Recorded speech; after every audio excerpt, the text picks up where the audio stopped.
going on, YouTube world? Michael, I'm Dave.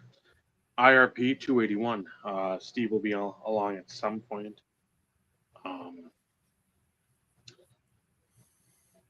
We'll talk a little bit about some breaking news ESPN decided to have this weekend.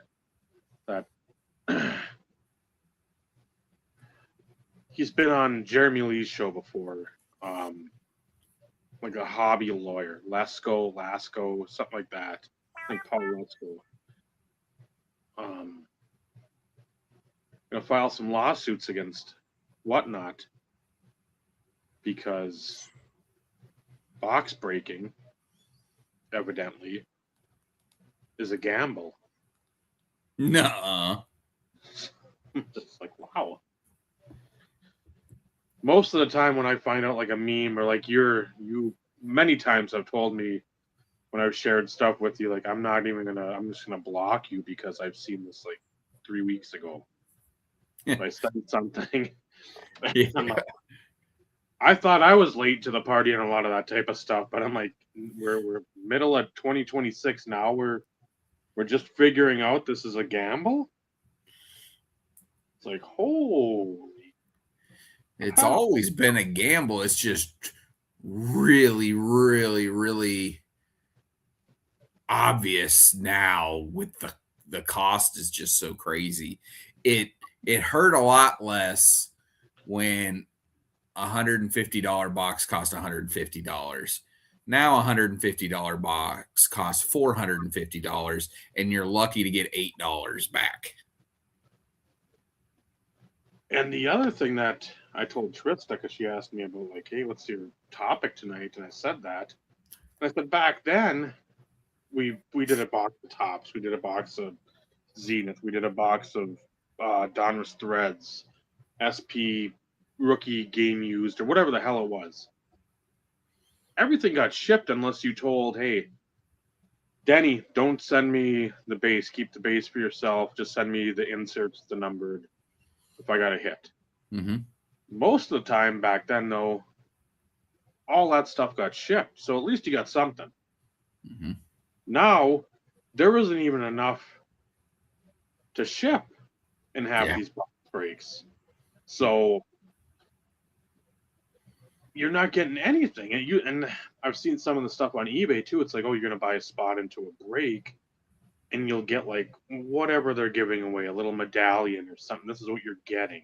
So you're actually receiving something to sort of circumnavigate. Like, well, you're not getting anything, and I'm still selling something on eBay in its physical form, even if they don't pull anything from the breaks. Right. But it's just that's the hobby's so stupid now with what's going on, Baz, Scott, that they think every time you bust a case, you bust a box, you're gonna hit the kaboom. I'm like, no, it doesn't work that way. So I don't know. While I get the overall nature of the lawsuit, it's absolutely ridiculous to think that, like, let's say out of a 5-star box, let's say we're doing that. Whatever it is, there's like 2 autos, 3 autos, and you get 2 or 3 non-relic, non-hits. Yeah. There's 6 numbered spots. base. Yeah, there's 6 spots. There's 6 or 7 spots. And even if you did a division break, you're not, even if it ran according,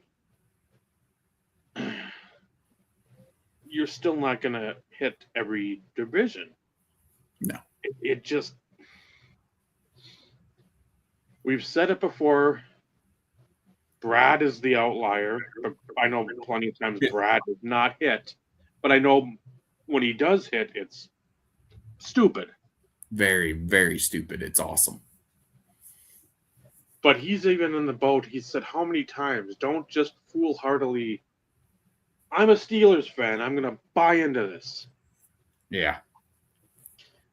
Do the homework. If it's a pick your spot or pick your team, Mm-hmm. then okay, look into it. Start doing your research. But if you're just getting along for the ride because it's a thrill, Yeah. it Yeah. Look at what, especially on these newer products that do cost so much money. Look at the checklist and you'll see that, okay, let's say you do have the Steelers, and man, there's not a whole lot you're going to hit. There's not a whole lot on the checklist for that product, but you're paying, $300 for that spot because they've got to make the money back on the case where they're selling, such and such team for 2,500, mm-hmm. and my team's only $300, but think of what you would have to hit to make back that $300. And in that case, just go buy you a nice $300 Steelers card. And it just, but like you said, they want the thrill of hitting something in a break as opposed to just going out on the market, paying market value for something you like. Well, I want to hit it for, 20% of what it's worth. And which, again, that's great if you hit whatever the 101 kaboom is, the purple kaboom. Great, you've hit it, but 90% of the time, you're going to sell that. It's not a card that means anything. It only means something to your like hobby aura. Right. It isn't where it means something like I was hoping. I saw the product checklist. I saw Joey Porter had a kaboom. I'm like, I want to get the purple one because that just would be badass. No, you wanted it because you wanted to have the attention. And then to sell it. Yep. The monetary thing. But that I literally was discussing that with somebody yesterday about a lot of what the hobby is now is and in particular with the kabooms and the downtowns. I said at the end of the day, these are cartoon cards. Yeah. And especially with the newest iteration of kabooms, it is AI graffiti drawings. They don't resemble the player whatsoever. And the only reason you're interested in having it is because everybody else, big people in the hobby, make it to be something huge. Well, it's just because they flip them. Nobody's collecting these. Nobody's keeping these. No. It's just the same dealers swapping around the kabooms and the downtowns to one another. And at the end of the day, they usually end up in a repackaged product. And it's somebody hits them in the repackaged product. They then sell them off.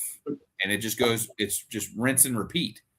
It's basically, and again, if anybody fishes a lot, it's a catch and release. That's all it is.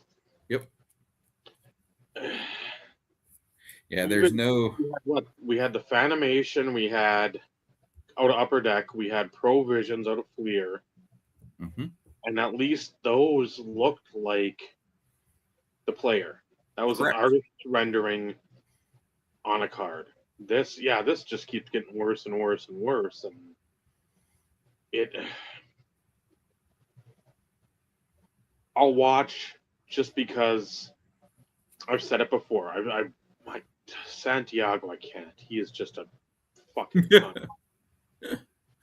That is somebody that has such an attitude where he shouldn't have any attitude. Where he looks like he just climbed out of a dumpster, finding whatever to wear. I'll watch Card Collector 2, like a Dallas show. I hate the stupid the placeholders because they always look like somebody's dick's going to be slammed in their mouth with the O face.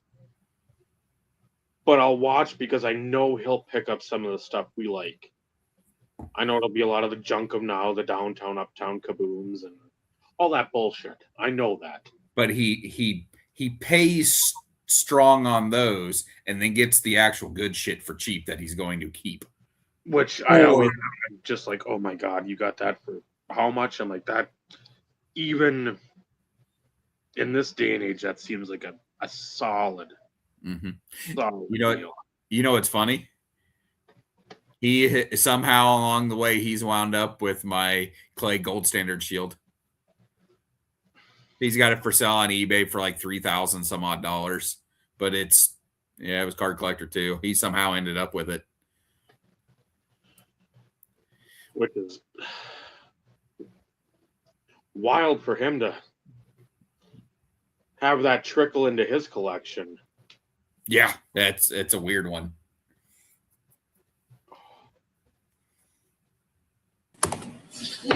So box breaking is gambling? Since when? I just saw it this weekend and I was like, holy shit. I can't believe it. Man, what a revelation.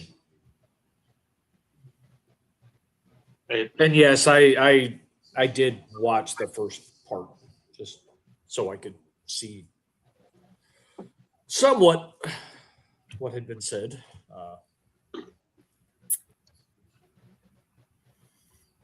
But yeah. It just,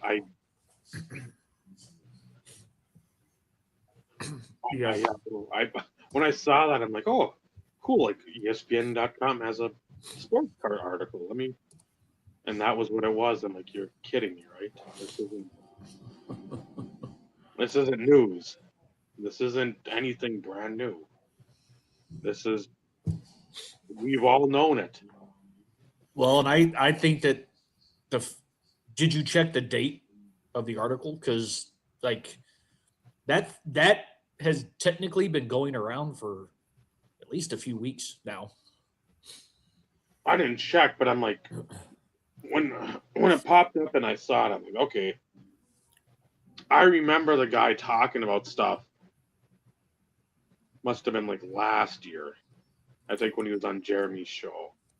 And I'm like, I want to listen. I'll listen to that guy when he talks because, again, it's somebody that's in the hobby but is on the very outer periphery of the hobby, who doesn't do a million interviews, who doesn't sit there and recycle content, recycled interviews, recycled just like babble. It's like when he's around and he's giving his interview or he's giving like his spiel for the time, it's like usually something that's pertinent and like in the moment. So I'm like, I'll listen to what he's got to say. But yeah, it's like, Yeah, you're talking about Paul Lesko, right?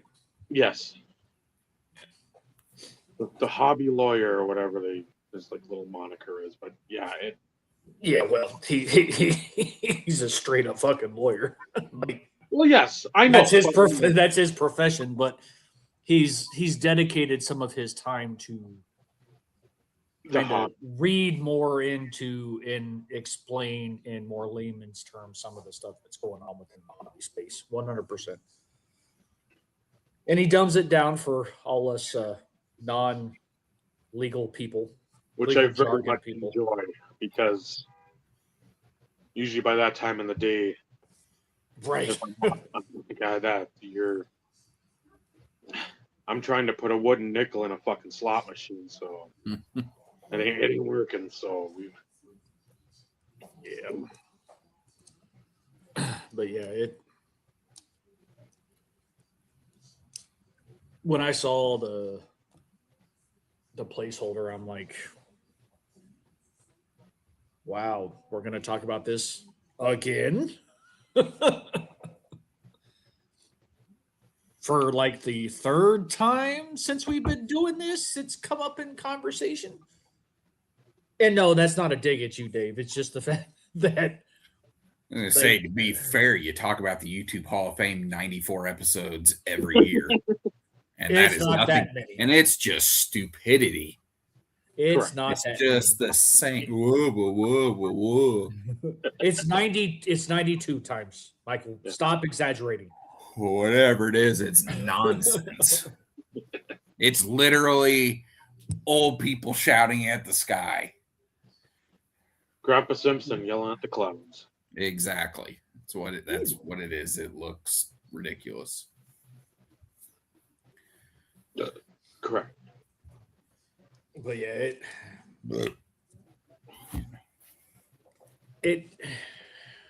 I don't want to say this. Not sure why I'm even trying to think of how I want to say something. But I do find it interesting that, and I'm making an assumption. Because, Dave, since you didn't look at the date of the article per se, because let's face it, anything that gets presented to a lot of us has a tendency to be a few days old sometimes when it comes to suggested readings, suggested videos, whatever it may be, or even Instagram posts. It usually, by the time we get around to shit, it's 2 to 3 days old.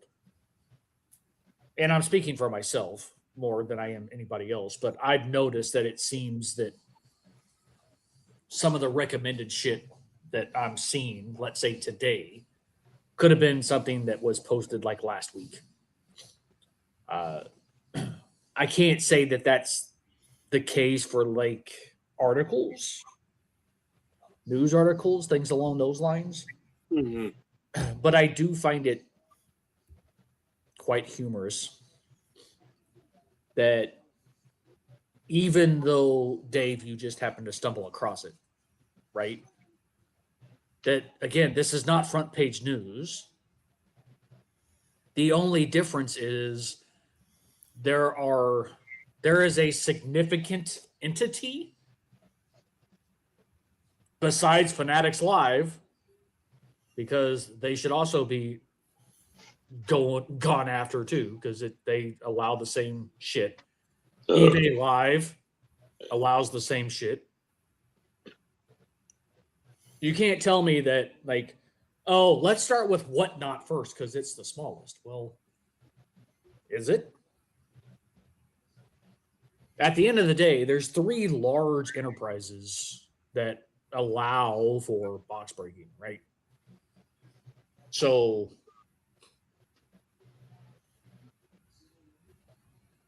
what are the people trying to gain from it? Is it because these people have lost hundreds of thousands of dollars because they're fucking dumbasses and shouldn't be fucking buying into it? They've lost marriages. They've lost homes. They've lost all these things, and they're trying to blame somebody other than themselves. So guess what? You can't sue a casino. No, you can't. You could try. It doesn't go well. But that's what I'm getting at. So, like, what's the point? You can't sue a state lottery. No. Because, I mean, let's face it, that's just not how shit works. No. Now, could it change some of the terms and conditions and things along those lines as it pertains to what's allowable, what's not? Sure, because there's really there's nothing in stone that dictates what's allowed and what's not, so to speak. Yes, you sign the terms and conditions, but is it specific to box breaking or case breaking? I don't know. And I'm assuming a lot of people on Whatnot that are, going and to Target and buying all this shit so they can flip it online and everything. And then when they pull something good, they just cancel orders and all that shit. Those people they don't actually have businesses. It's not an LLC or anything. Correct. So there's nothing to go after. So it should be a situation where in order to sell merchandise on the platform, you should have to be a business if you are not buying a tangible object, because all you're doing with box breaking is buying a chance. Correct. So and anybody else that's selling a chance in our markets, you have to have a business license and all kinds of things. Well, yeah, because then you have something you could actually. Well, let's be real. You could actually sue an individual in small claims court. Sure. Yeah, you can go to civil court. Yeah. But on the flip side, it's going to cost you more to do that unless it's something that's significant. Right. $20,000, $25,000, something of significant value. Where, yeah, if it costs you a couple grand to freaking hire an attorney and go to small claims court, then okay. And that stuff does happen, but most of these fucking retards are stealing like $300 cards. Oh yeah, yeah. It's like you're an idiot. And like they get caught, they get banned, they get kicked off. Eventually, somehow But they don't. pop up. They pop. They. I don't know if it's Whatnot or the not. big ones do not on Whatnot. Well, I'm aware because that's that's the conundrum. Is they get away with freaking highway robbery, and that's really the bitch about how things are done. Yeah, because those people who bring in the most amount of money, they get free pass, like unlimited free passes. Yes, which is bullshit. Because all Whatnot will cover is the money that you spent, not what was stolen from you. Correct. They will give you back your $100. They'll give you back your $100 that you spent, but they're not going to give you the $3,000 card you should have been getting. Yep. They're not going to give you that value. They're only giving you the $100 and that's it. Because that's probably how their terms and conditions are written. Yeah, it's written as nonsense, and they don't hold the people selling on their platform accountable. Yep. So, well, and I don't know who it is.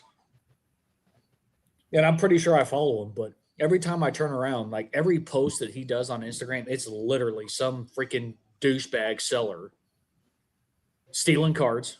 Mm-hmm. And, freaking it's like, here's the fucking Whatnot name, here's the eBay Live name. And, there's usually updates to where these people are freaking, they're kicked off, they're gone. But even then, they find a way to come back somewhere else under a different name. The only way that you can do perma bans is if you're doing it via IP address. However, if these people are using a VPN, you can't do that either because a VPN masks your IP address. Right. So, you're screwed. Screwed from the consumer perspective, not the person who's freaking, scamming people. Right. I felt like I needed to specify there. I've never even been on the site. I refuse. So I'm assuming is it done through a website or is it only done through an app? That I don't know, but almost everything I've seen, everybody talks about the app. Yeah. Okay. But with some of the past shenanigans and shit, and I will call it the questionable behavior of certain individuals on the platform, with some of the larger selling accounts still being allowed BYB to be around. I refuse to even take the free $10 that all these fucking people advertise. There's a ton of people who advertise. Sign up for a free Whatnot account. Use my link and get $10 free. Well, it's no different than DraftKings saying deposit $10 and we'll give you $200 in bonus bets. Well, yeah, because they know you're going to spend the fucking $200. Exactly. Well, and you have to spend the $200, and you have to spend it in a way in which they tell you to. You can't spend it any way you want. Of course. There's specifications placed on those to where you have to use them where the odds have to be a certain amount. You can't just bet on something that's 2-1. You got to bet on something that's 200 or 25-1 or something fuck like you. That. Yeah, that's what they do. They don't allow, because otherwise you could just take the $200 and you could essentially just be betting red or black the whole time and make your money. In the long run, you will make money, but they don't allow you to do that. So that's typically that's kind of some of the early on stuff. That may be some of the giveaways, but even then, it's as you were buying into a break, you were buying into a chance to hit something for said team or player. That in itself is the definition of gambling. Yeah. However, the way some of these fuckers get around it, though, is if it's a team break and you get the Minnesota Timberwolves, as long as they send you something, Minnesota Timberwolves, their ass is covered. Yeah.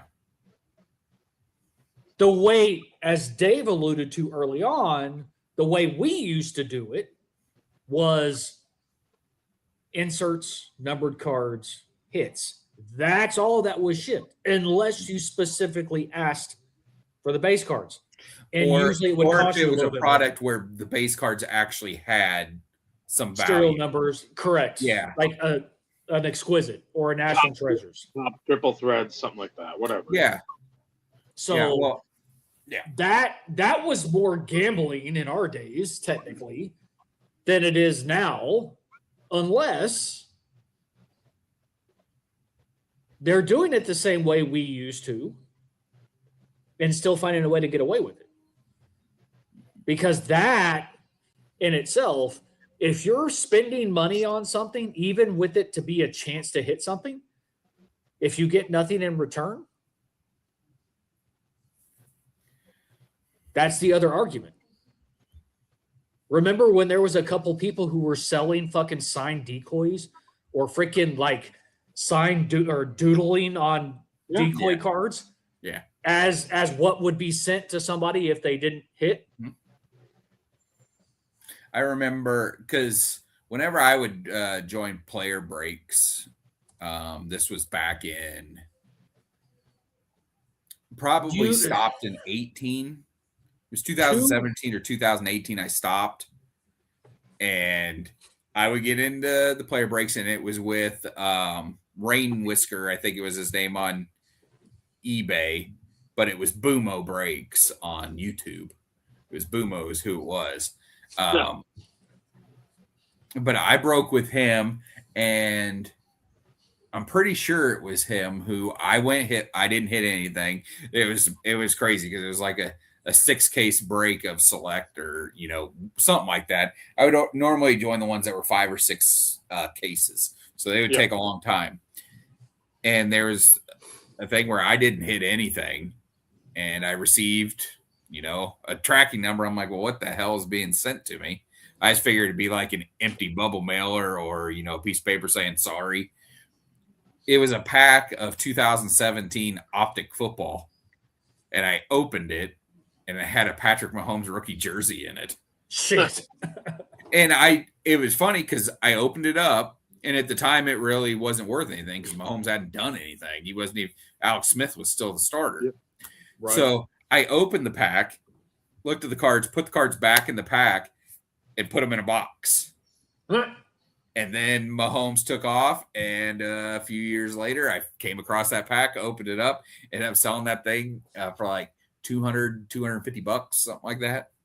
Crazy. So I was like, oh, well, at least that worked out for me in that situation. But most of the time, I didn't press breakers. Like if I didn't hit anything and they didn't send me anything, I didn't try to be like, well, eBay, they didn't send me anything.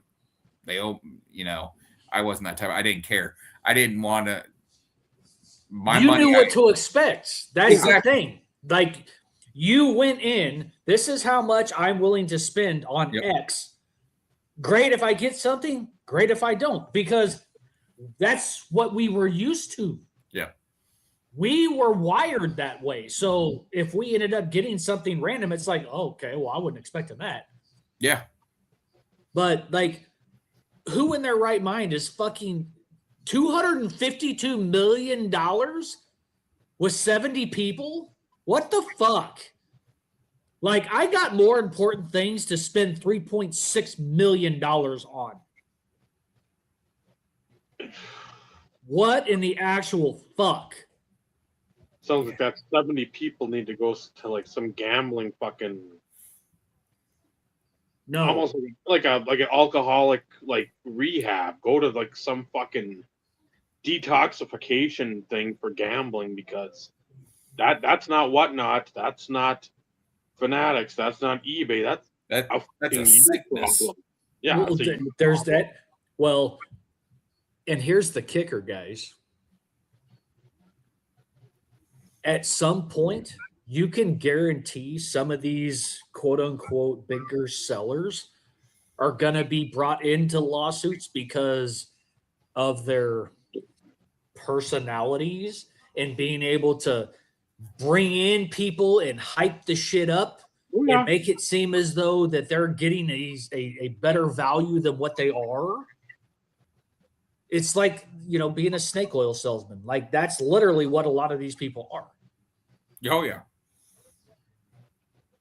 And then you have somebody, And it's baffling to me the people that can't tell the right? difference Well, of between the course. good ones and the bad ones. It's like, Well, Because they're so blind. They're blinded by the hype. yeah. or Yeah, the they're the the ones fame. who think it's awesome when people start screaming and freaking out and blah blah blah blah. And taking off their shirts and yeah, Rubbing They each other's chests or whatever the hell they're doing. It's like, it's entertaining. No, it's not. that's stupid. Yeah. These people need to be pushed in front of a bus. Yeah, you all need AIDS. Yeah. Well, and then you have somebody like a JT, for instance, who started doing Whatnot, but quickly was like, yeah, no, I have better morals and values than this. I will figure something else out to do my live sales. Sales. Yeah. Who's JT? Triple Crown. Triple Crown 24. So Yeah, I don't know. we've had him on before, but Okay. he used to be, I'll call a quote unquote part-time dealer. Now he's doing it full time. Okay.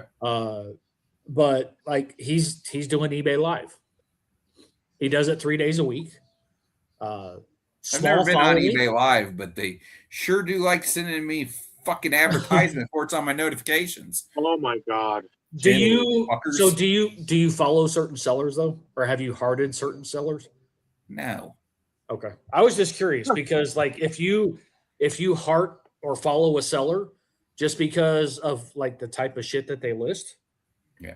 if they do eBay Lives, oh yeah, you will get fucking every notification every time they're going live. I've hearted one seller, and that seller hasn't sold anything that I've wanted. That's the guy out of Ohio that had all the North, the Dog and Suds. That's the only Oh. guy I've ever.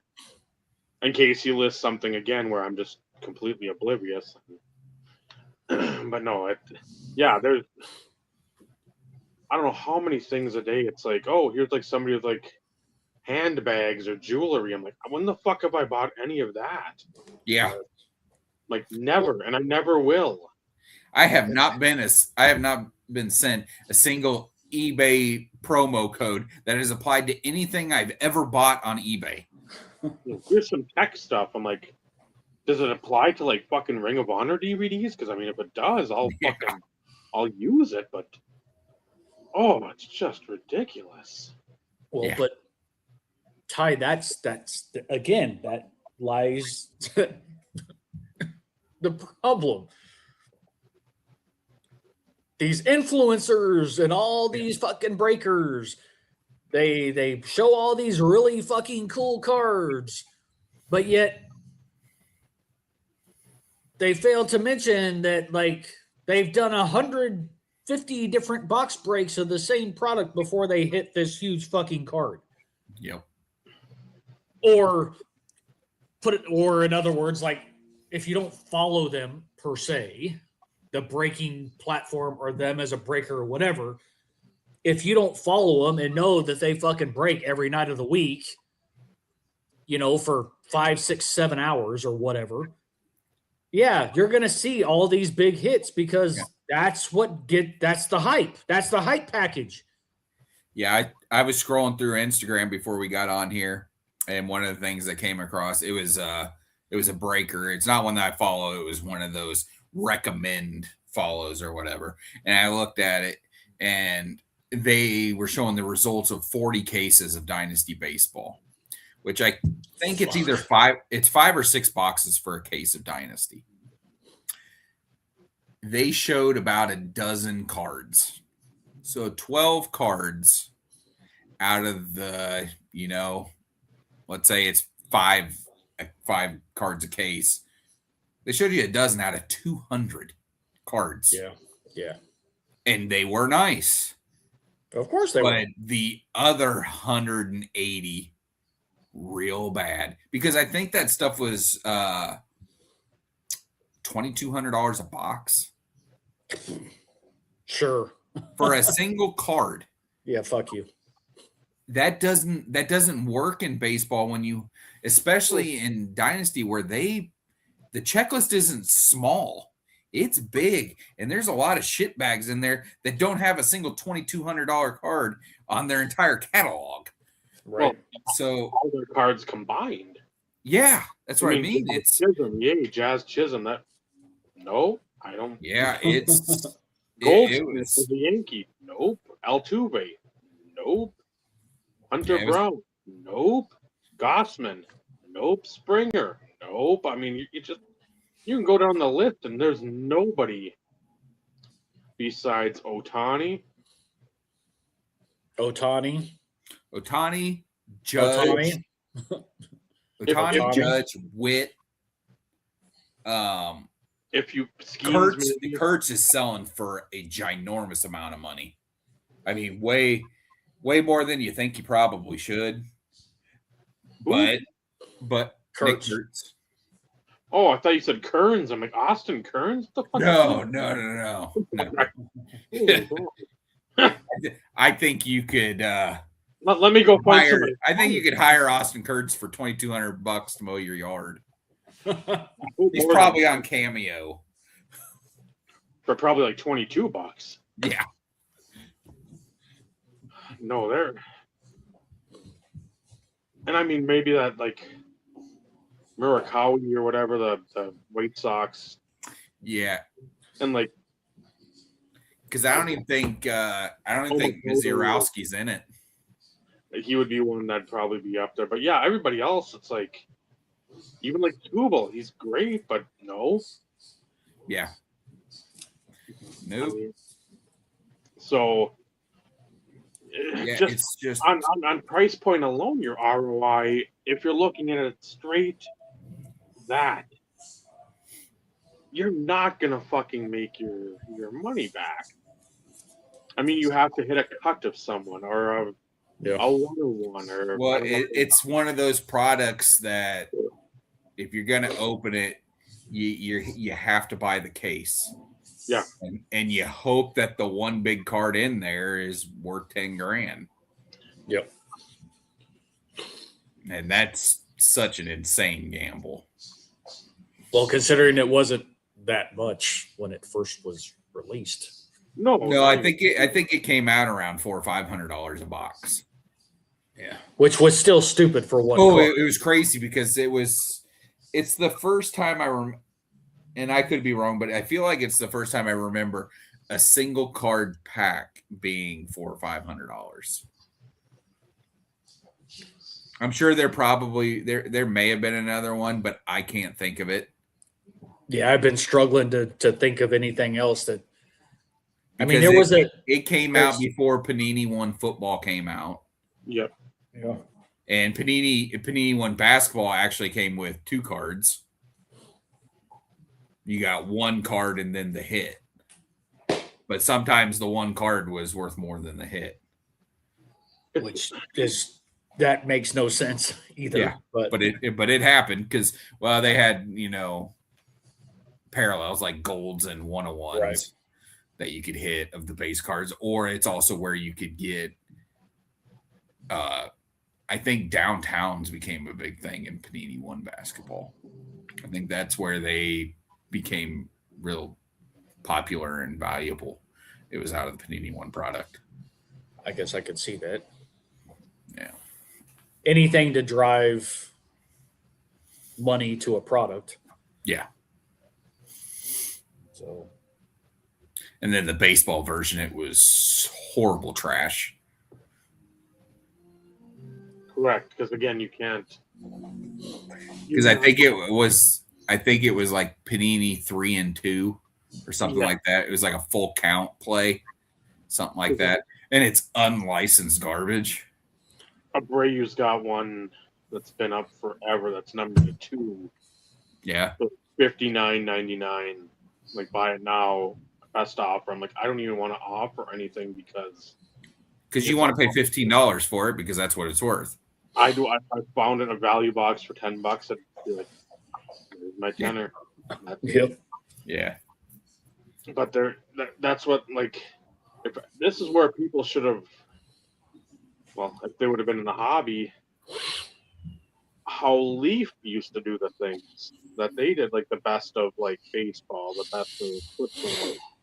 They'd put their stupid card in there, Mm-hmm. and then you'd have Jim Brown, Miracle, Patch, Auto to 15. Yeah. So it's still, quote unquote, a Leaf product. Correct. With a buyback. Yeah, it was it was a repackaged product that I actually liked that product where, like you said, you get their, non-licensed card that they make, or I think at one time they did like sketch cards. Yes. You got a sketch card and then the buyback card. And that was Hobby Box Chris. I don't know how many of those he ordered and are open, but that's how you do it. Because they had that's how you dance around that type of situation. Yeah, because it was they had the best of baseball, best of basketball, best of football, and then they had best of sport. Yes, and then they had some card shop that did the same type of shit too.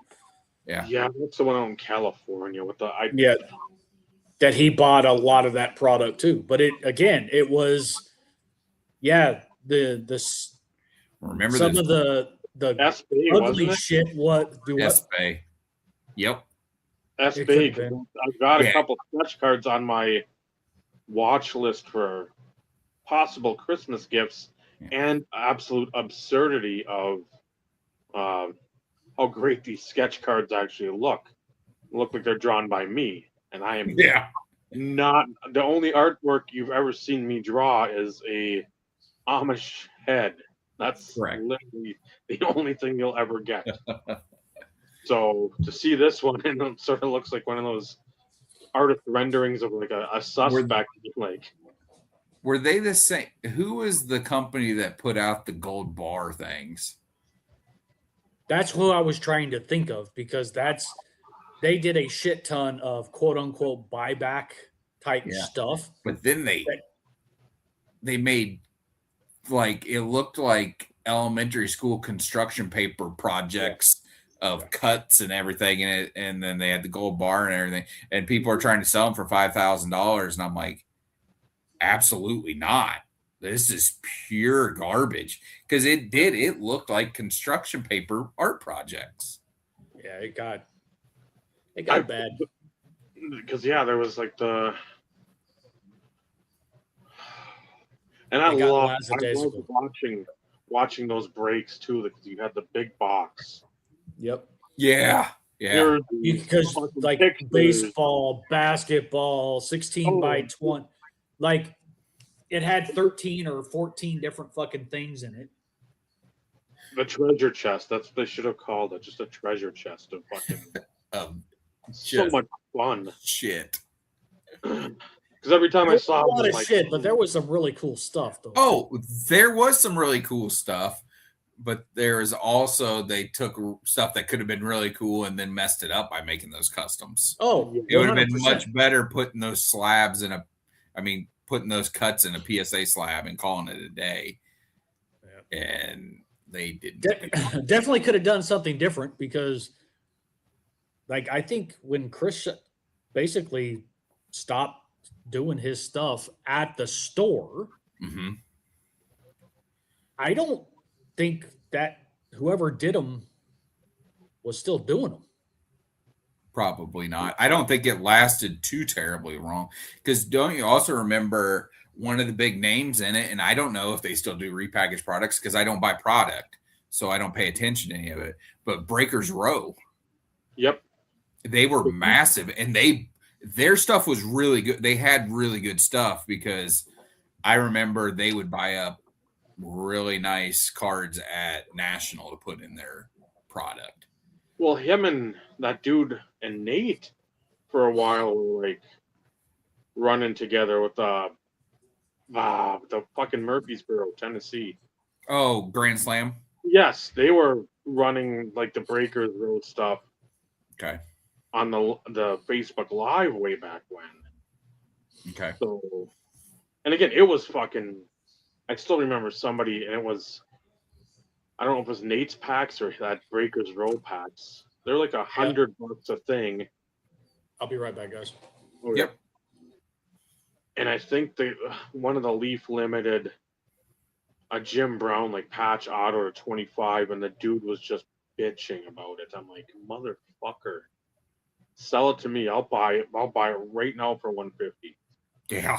Oh my God. And then like Nate kicked the dude, and he's like, I still remember that. Just like, this dude's bitching about the greatest running back of all time, but because you didn't pull a Brady or a Mahomes, it's like, I don't like saying this, but this is what's wrong with the hobby. It's like you guys are so narrow focused to like whatever the hottest guy is at this moment. Yeah. You can see how great this card actually is. And I'm like, yeah, and now that Jim Brown is a lot of money. You can't touch, and you really can't touch a Jim Brown patch auto for under $1,000. And most are significantly more than that. I've only got the one NT to like 20 or 25. I think of the 07. 07 would be the white background. Yeah. So yeah, but I got other Jim Brown patches, a bunch of those, but still, yeah, that's stuff that unless Dire Straits come along, that's not going anywhere. No. But when it does, I'll be there to get that Ray.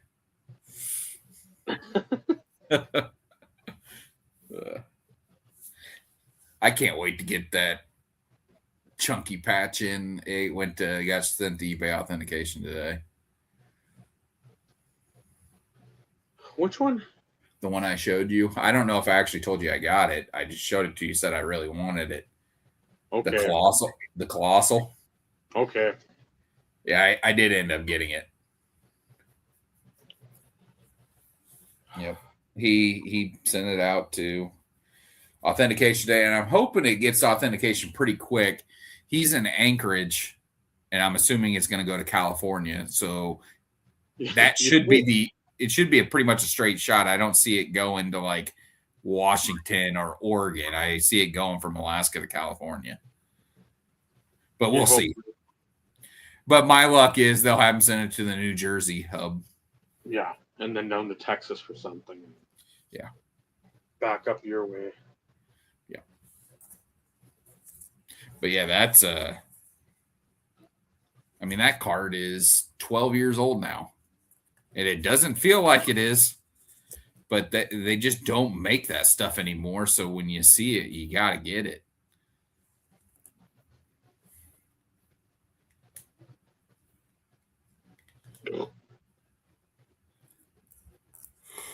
Oh, man.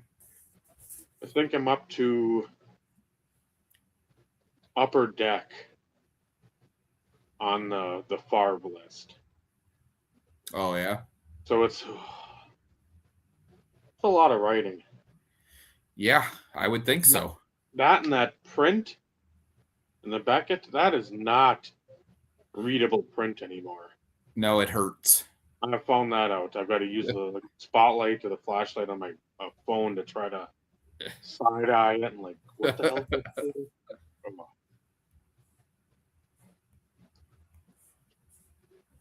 Here's like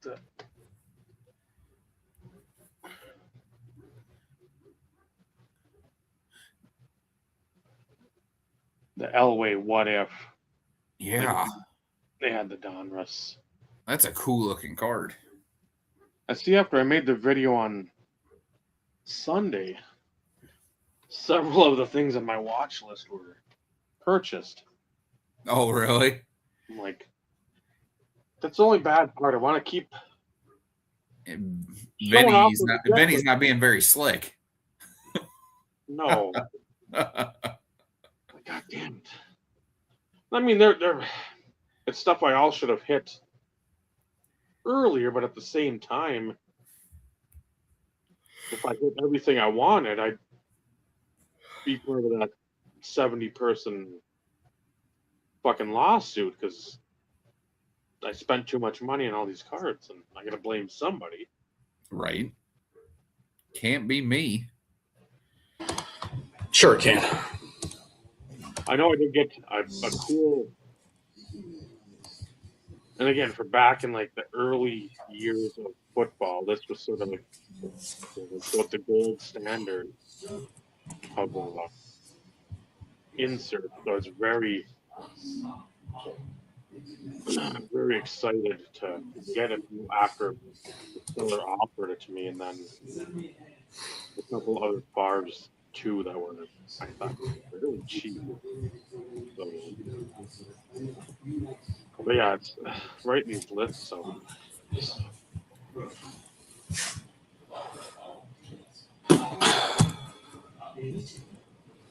so tired. Yes. Yes. Very And then tired. it starts looking like doctors writing, where the first couple words are legible, and then just a bunch of squiggles at the end. And I always try to put the odds on there too, because most of the stuff we remember, some of like the ultra stuff, like 98, there's like 2 or 3 different 1 in 144s. There's like a 1 in 96. There's like a 1 in 72. There's 2 case hits. I don't know. I can't. The memory fades in and out once in a while when you start looking at. Is there TV on or something? I'm getting a lot of background noise from something. There's a TV on in my bedroom, but Yeah, I can hear it. these are noise canceling. Like I don't even know how the hell that's even possible. Yeah, I've got mine on, but it's what's the volume at? Yeah. 6. Yeah, mine's like at 8. Yeah, it was. I don't hear it now. It went away, but it was loud.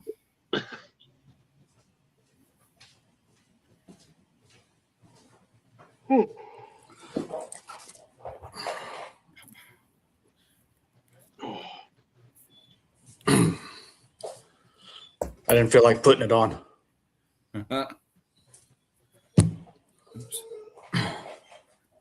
I've tried to do better about going when we go out, whether it be the grocery store, the card shop, whatever. Mm-hmm. That actually, I haven't been putting product or shit in my hair, but at least like put some water on it and brush it. Wearing a hat too much. Yeah, I only wear a hat on here now. I don't wear. I used to wear a hat at work every day. I quit doing that like a year or so ago, 2 years ago. Oh, excuse me. Well, back in the day, people used to really make it a thing when I didn't have my hat on. Yeah. Now, no disrespect to anybody. I don't give a fuck.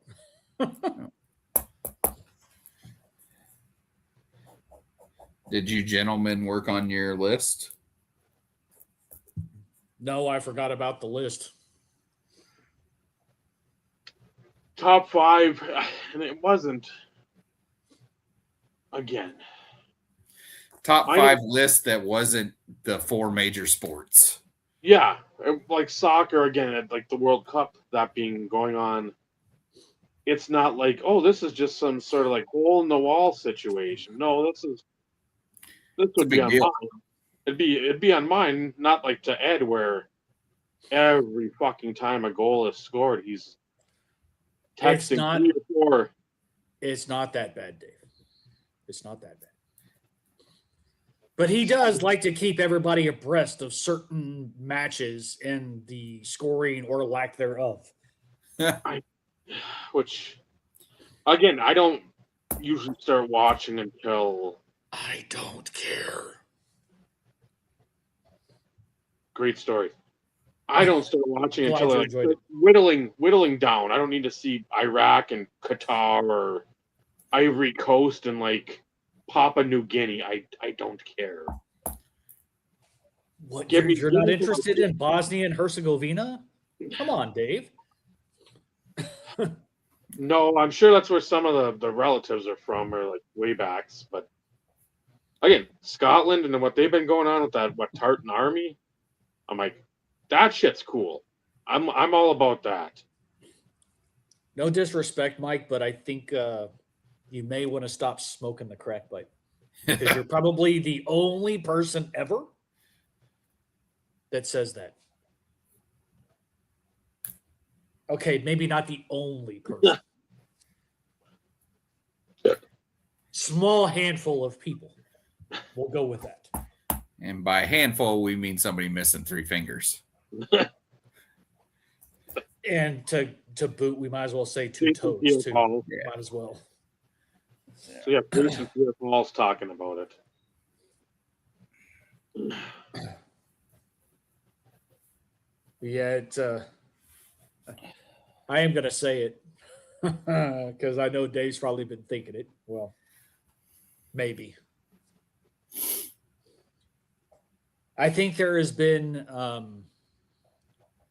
a banning, so to speak, of certain individuals of certain stature within the community are no longer permitted to be hanging here in the good old comments in the live chat section of the IRP. Why I say that, do you ask? When was the last time you saw some of them here? I don't even know who you're talking about. Dave does. Yeah. Dave does. Because it's been a while. And they were here like clockwork. And now it's like, poof. Oh, is it because we actually aren't afraid to speak our mind and call people out for what they are? Ugh. No, I'm not throwing out names, Baz. I'm not going that far because one of those individuals I do have a lot of respect for. But Even if they're being a bitch? I wouldn't call it being a bitch. It's here's the issue. Here It's is like the a fair issue. weather fan. Fair weather fan. When they see we have a topic that There's that, but there's also the fact of wanting to be liked by everybody. Yeah, that's being a bitch. And it's not possible. No. We've said this many times. ask There Johnny are Bob. people that I like that Dave can't stand, and vice versa. Mm-hmm. It's just the way shit is. If everybody liked the same people all the time, then no disrespect to people, you really don't have your own voice. You don't have the opportunity to be yourself. You always have to try and be something or portray something in which you think is acceptable to other people. So collect vintage, in other words. Then you can all fucking be lemmings.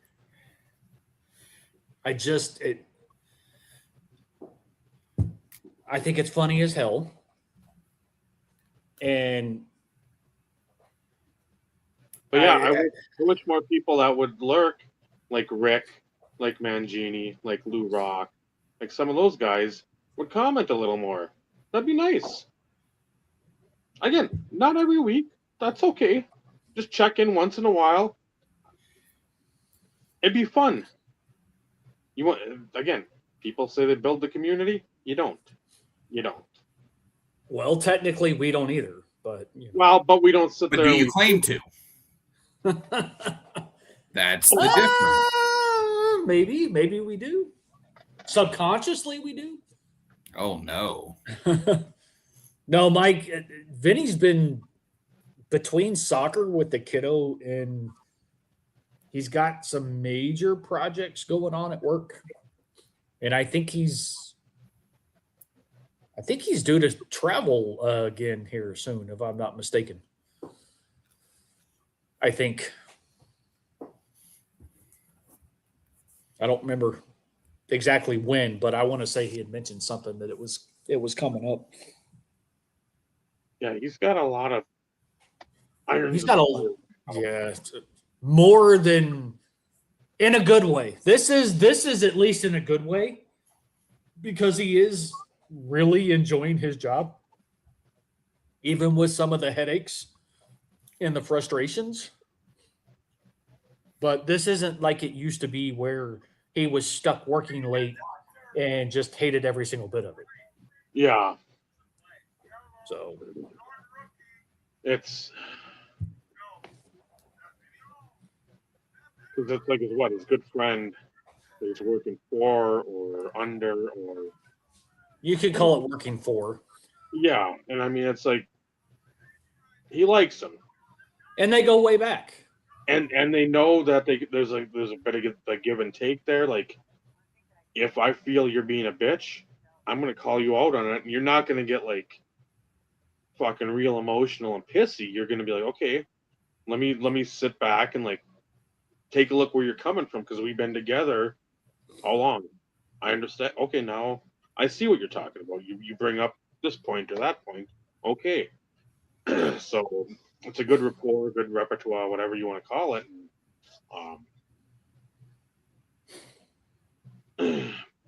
But yeah, he just So, that's his.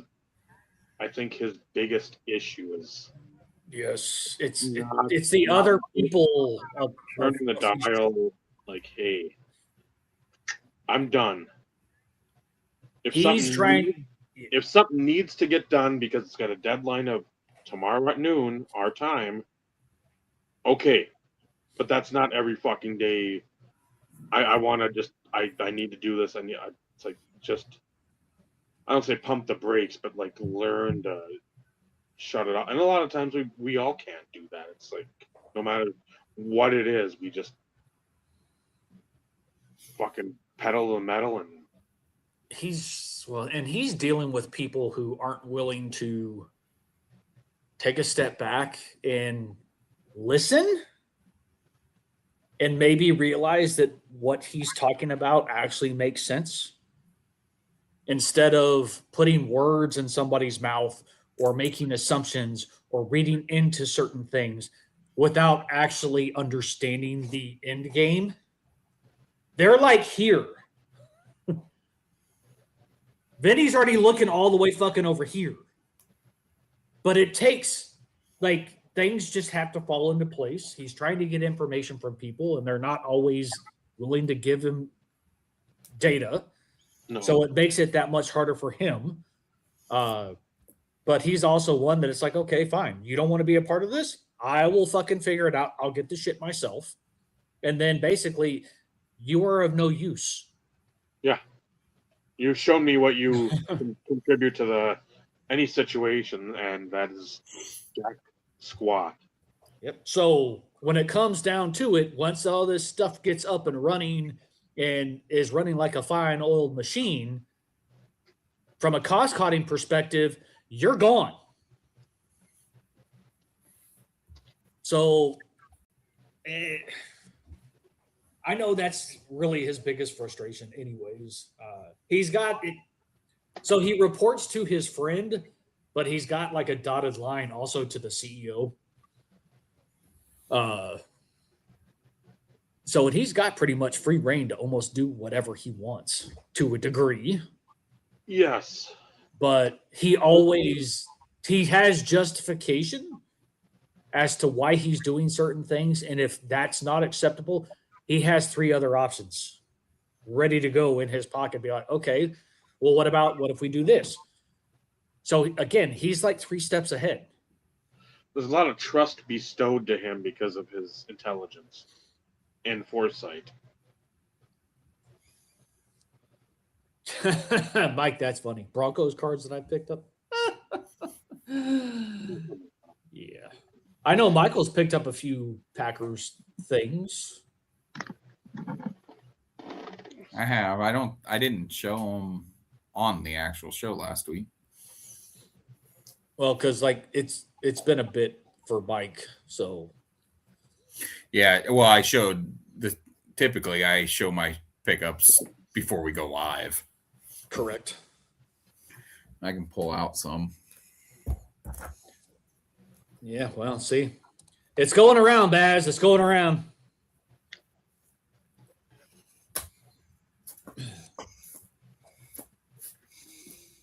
Was that a classic, Dave? Pro line MVP. Okay. That almost looks like the same picture that they used in the 95 SP no number, like Okay. whatever the fuck they did his for. The yellowing on this, you can't see it, but maybe you can look in.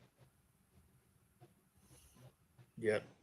Air Force One, Yes. I think is the name of the insert. Oh, Right. Curtis, my favorite Martian. The honor guard numbered 4 of. Yeah. Which is Is that- insane. Is that 4 of 1,000? 4 out of 1,000. Jersey numbered 4 out of 1,000 on the honor guard President's Reserve from Collector's Edge 96. That I got. Well, if Dave's done, we'll make you big, Michael. Okay. This is from Donruss Preferred, the platinum cut to the chase die cut. One of my favorite products ever. I mainly from baseball, because when this was out, I wasn't collecting football, but I opened a bunch of baseball from that product and just loved it. And then we got, it's inside a team bag inside this mag, so Still shows up fine. yeah. And that's a game used patch from first year of NT, numbered 3 out of 4. And then the last one, which this one outsells that one by double, or not quite double, but a significant amount. Man, this mag is dirty, but there's the Brett Favre Lombardi Ghost SP, Which is super cool. It is one of the coolest. Just I want to know who came up with the idea to do it. That's what makes it so cool. That somebody, Because they have one with like George Bush. they have it's a Derek Jeter card that's got Mickey Mantle in the dugout and George Bush in the stands. 07 tops. Yeah, one of the ugliest years of tops, bar none. Oh yeah, too much black. Yeah, it's black, and then it just has random silver squares on it. It just doesn't make sense. But Favre, along with the Lombardi Ghost in this product, he has him riding a lawnmower. There's that one. And then they have him riding a lawnmower in a Jets uniform in the same product. The lawnmower card sells for close to what this does. and I had the opportunity to buy both of them, but I couldn't afford it, so I just stuck with that one because that's the one I really wanted. I think that, I mean, there are some other weird Easter egg top short prints, but No. yeah, those things are pretty neat. So Michael was asking, What's up? which of course I can answer this, which is crazy. Do you collect all Packer cards, or do you have certain years or certain players? I used to specifically just collect Clay Matthews for the most part. And then I moved that stuff and moved into picking up a lot of Favre and Rodgers. But I'll pick up a card or two of players that I like. And it generally is players that played on the Super Bowl 45 team, the XLV team, Jordy Nelson, Charles Woodson, Greg Jennings. My Greg Jennings cards, all of them in my collection have been gifts. I haven't purchased any of them because I didn't like the way he left Green Bay. But yeah, I like the old school guys. I would like to have some Nitschke stuff, and I'll eventually again have another Bart Starr. But no, I do not collect all Packers. And my rule of thumb basically is I'm not going to spend money, any significant amount of money, on a card of a player until they do something that's going to be remembered. I'm not buying the rookies. So many people pump all of this money into these rookies, and they don't make it to a second contract. Back in the day, it was at least feasible. Even if it was a top tier guy, it was still feasible to a degree. A degree. But now the rookies are coming out and they cost more than the veterans. So it makes no sense to do it. It's not worth the risk to me. Now, once they do something and I'm like, okay, I want to buy something. Yeah, it's going to cost me more, but I'm okay paying a little bit more knowing that what I'm buying is going to have value in 5 years, as opposed to a player I hope does well and then they just flame out and you're stuck with a Rashawn Gary collection. Right. Or a Jair Alexander collection.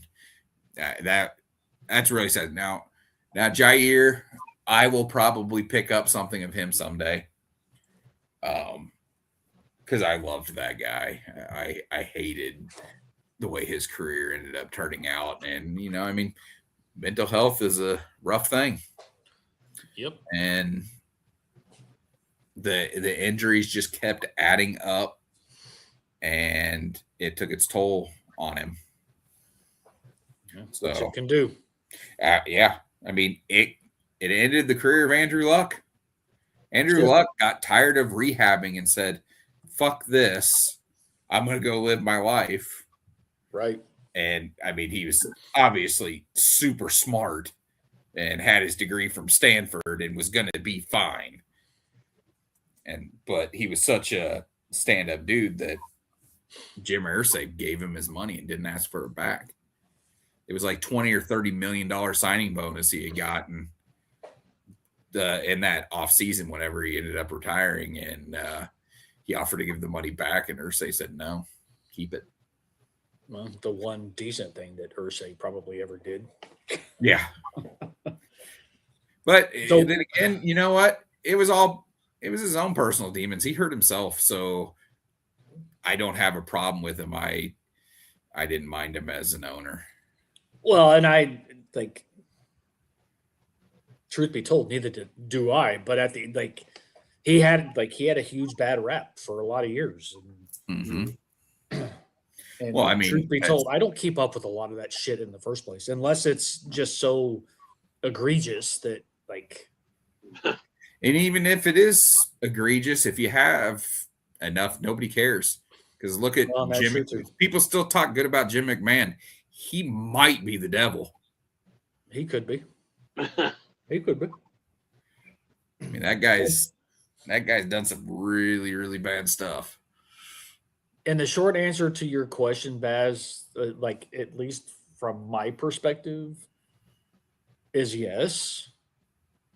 So like the TD collection includes all base. So although I also have like boxes that are specific to Broncos autographs and jerseys and that type of shit, I have boxes of Broncos base cards that eventually I need to sit my ass down and actually like sort and organize and put them in alphabetical order or some shit. So it would be a little less painful to go look through. Yeah, and I have base cards courtesy of you, Vinny, and Dave. I don't buy them. I don't buy them. Well, I got most of mine in collections, so like I would never go buy base cards specifically. Yeah. All mine were through either larger lots or collection purchases, or I pulled them myself. But and see that was something I was going to say. During all that time when I had that massive giant Clay Matthews PC, not one card in that collection I pulled. They were all bought, gifted, or traded for. But I didn't open products, so that made sense.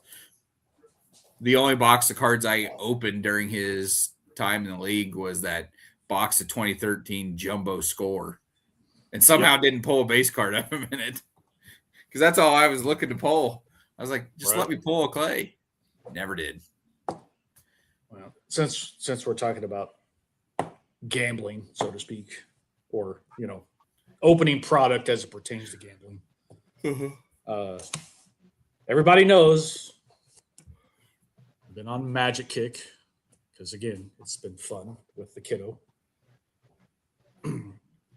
Marvel Superheroes just came out. Some pretty cool stuff in that product, honestly. So if you're a Marvel fan and you have specific... Is there Gambit in it? No, unfortunately not. Ugh. However, that makes too much sense to put the guy whose superpowers was magic in the Magic product. Okay, hold on. Hold on. There will be 3 more Marvel sets that eventually come out. Okay. So again, no, there are no more this year. So it seems as though they've been kind of doing one every year, I guess, because like Spider-Man was the first one. Marvel Superheroes is this one. But there's at least 3 more Marvel sets that are eventually coming out in the future. But we did pull the 3rd most expensive card in the product. Oh, yeah? Now, don't get all excited like it's the Michelangelo type 3rd most expensive card because it's nothing like that. But still cool nonetheless. Thanos. So this is the Thanos comic cover. Okay. So $250. Well, that's big. I'm assuming that number 1 most expensive would be Wolverine. No, actually the number 1, the top card is the Cosmic Mind Stone. There's only 150 produced. Okay. And it's like 20 or 30 grand. Okay, yeah. So yeah, like good luck. And then the next most expensive, I can show you like the base version. Where's it at?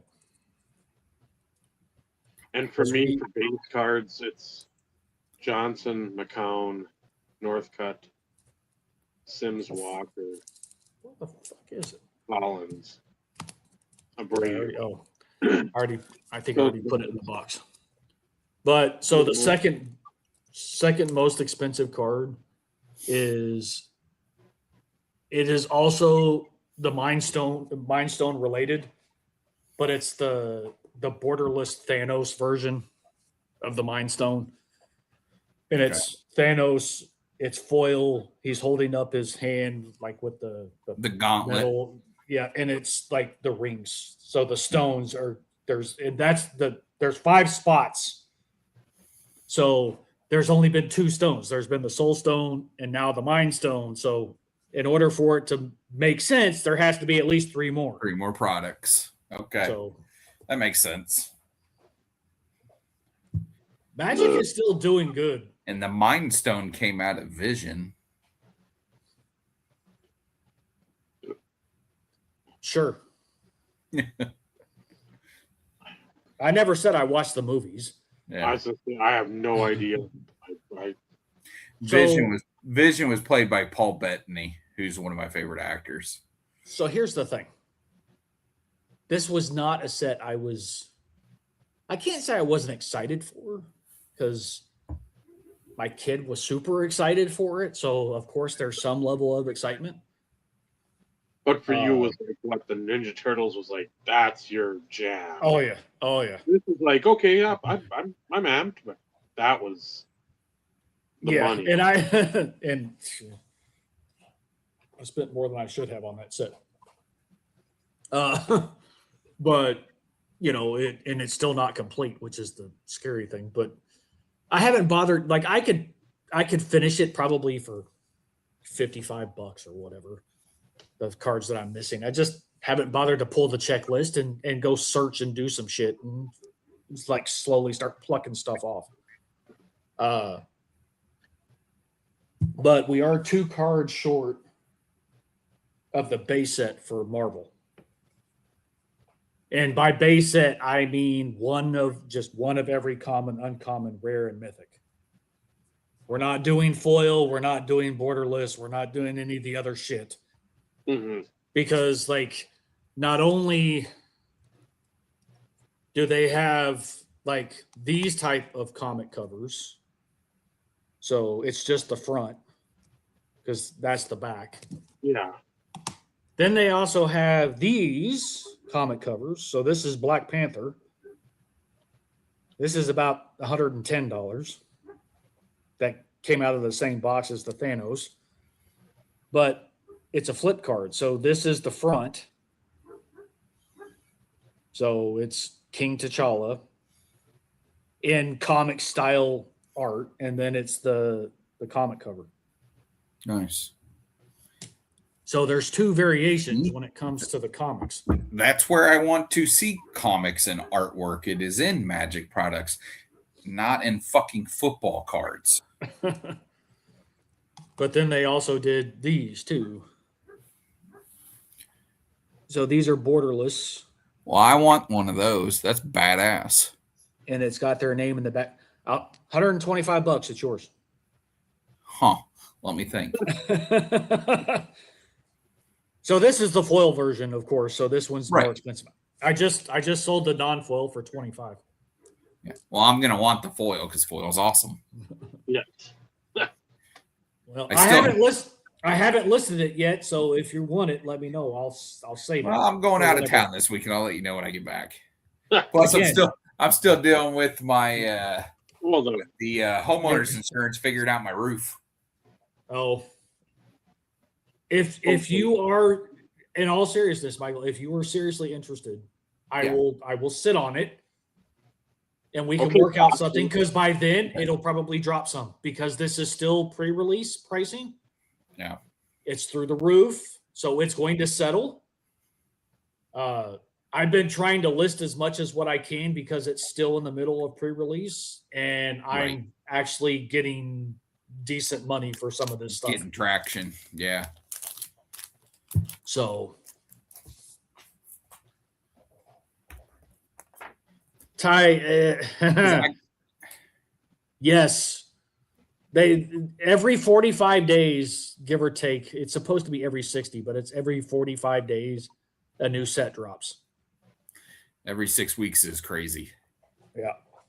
So, but like you said, with them being the different themes and stuff, you've got the Ninja Turtles, you've got the Marvel. You're bringing in new people that aren't going to buy the other Magic cards, but they will specifically buy these ones.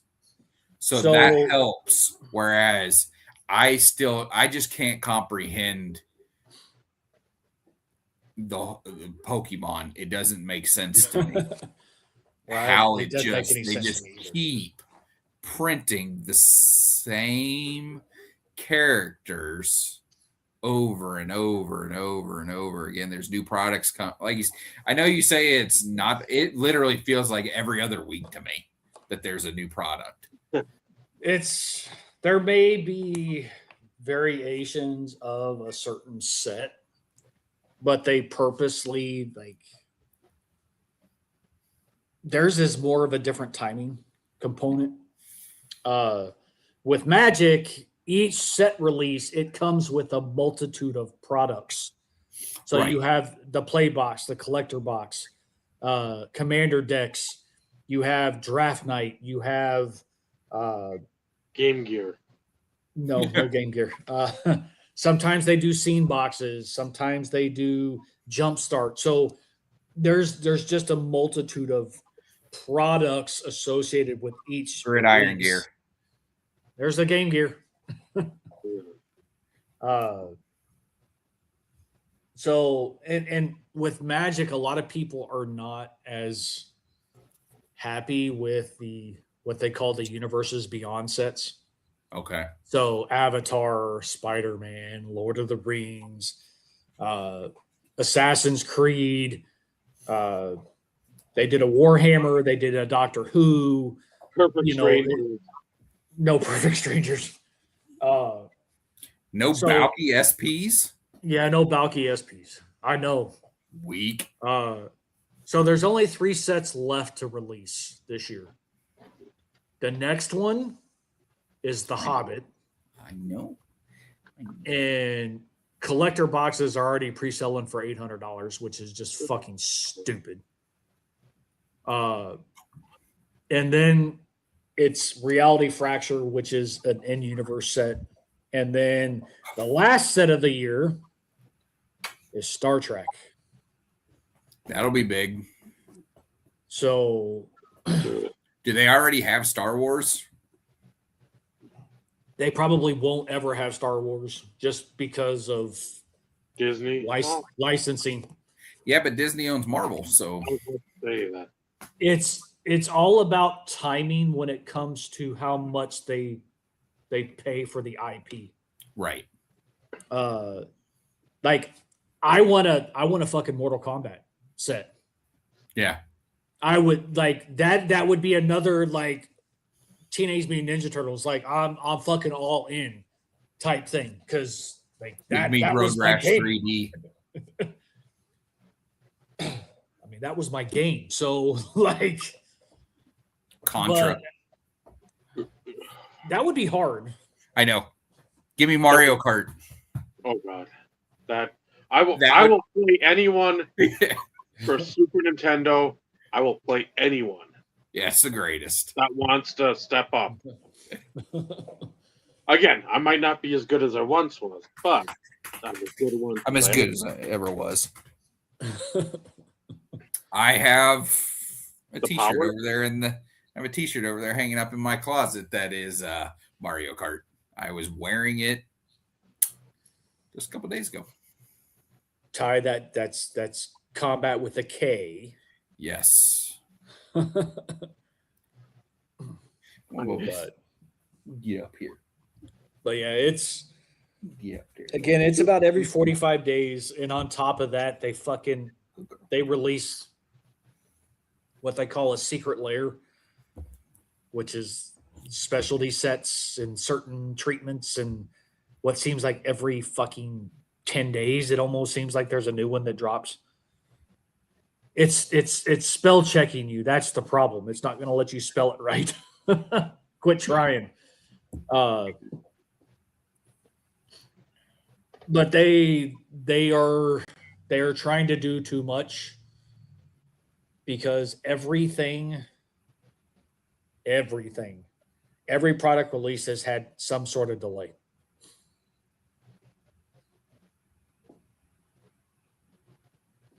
So what was it? Actually, I think the first product of the year, which was Lorwyn Eclipsed, was the only product that there was no delays.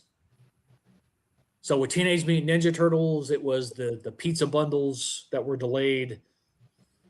With Secrets of Strixhaven, it was the bundles and the Codex bundles were delayed. Now with Marvel, it's Jumpstart is kind of delayed, but not fully. And then the gift bundles and both commander decks are delayed. So again, they're trying to cram too much shit out at one time. It's crazy. Like everything else. There was 3 or 4 a year. Ty, One- I think. I mean, I could go back and confirm it, but because they did shit more in blocks because of standard, I want to say it was 3 or 4 a year. So, again, if it's 4, that's one every 3 months. If it's 3, that's one every 4. So, but back in those days, I didn't pay attention to that because that's actually when I played and kind of collected. Now it's more opening to resell. How tall is Spike Lee? Is he like, does he clear 4 feet? Maybe. Man. Or who's taller, Spike Lee or Kevin Hart? Muggsy Bogues. Well, I know that.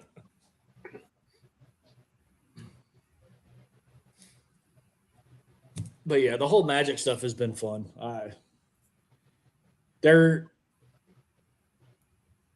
don't want to say, but I doubt that I'm going to open any more this year from any of the new sets.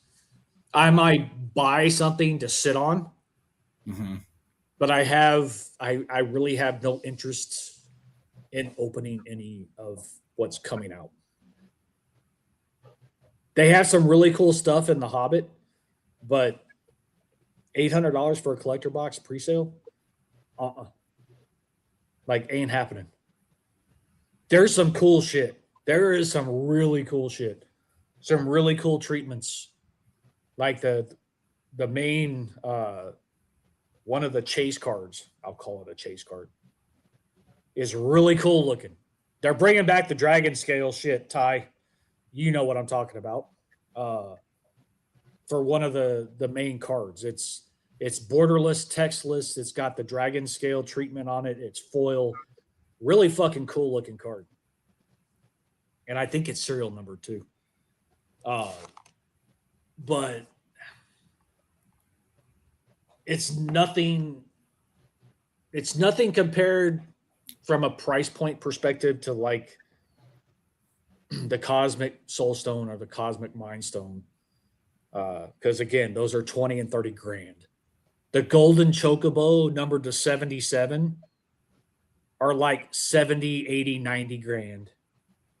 Like there are some big dollar pulls in some of these newer products. But again, they're tough as hell to pull. Remember, the Michelangelo I pulled, one of the freaking, like, the big chases, 1%. You have a less than 1% chance to pull one of those cards.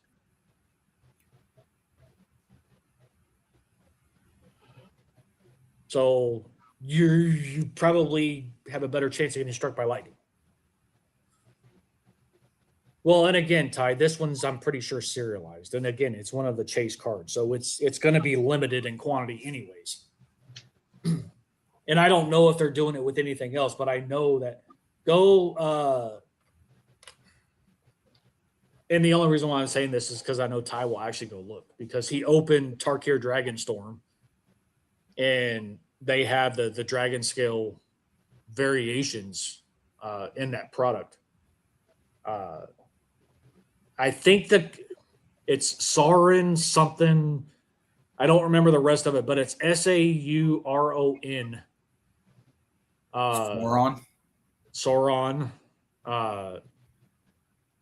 But it's one of the chase cards. And just do you could probably do a Google search for Sauron dragon scale chase card, The Hobbit, and you could see an image of it. It's not gonna give you the level of detail as if it were in your hand because you can't really see the dragon scale treatment in a picture. Like it's not possible. But yeah, it's I'm not a big fan of Lord of the Rings at all. But wasn't the big flaming eye, everything, wasn't that called the Eye of Sauron? I think so. sure. Yeah. It took me multiple times to make it through the first movie because it was so fucking boring. And the second and third weren't much better. I made it through them just so I could say I saw them because I talk shit about them and not being interested in them. And then when I finally watched them all, I was like, yeah, now I can talk shit because I've seen them and I still don't like them. They took way too long. I watched, I think, either the first two or the first three in the theater. So that was like, again, not our prior to our Ely Theater being renovated. So that thing was a fucking dive. But I've tried watching in the DVD for, oh my God, 15 minutes max every time, and I'm fucking done. Yeah. Like, if I wanted to watch people walking, I'd fucking sit at the park. Yeah, they're brutal.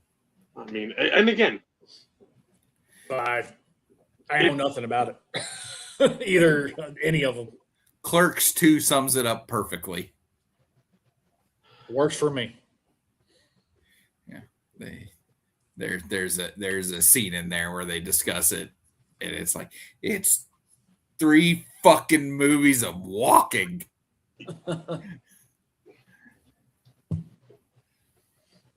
Well, Clerks 1 is fucking gravely underrated. Oh yeah, I love both Clerks movies a lot. And Mallrats and Chasing Amy and Dogma. I just watched Dogma a couple days ago. Jay and Strike Back. Jay and Silent Bob Strike Back is amazing. I couldn't get through the Jay and Silent Bob reboot. I did, but it was like trying to watch Joe Dirt 2. Oh, come on, man. Don't be dog. No, okay, I'm kidding. That was bad. Joe Dirt, amazing. Joe Dirt 2 was terrible. Horrendous. One of the worst movies of all time. Dumb and Dumber, where I'm like, oh, good, that's going to be kids. This will be fucking funny. That one wasn't terrible. No, but I was expecting it to be much better because it took them forever. Yep. To do a remake, and I'm thinking, okay, maybe they actually fucking took their time to make this.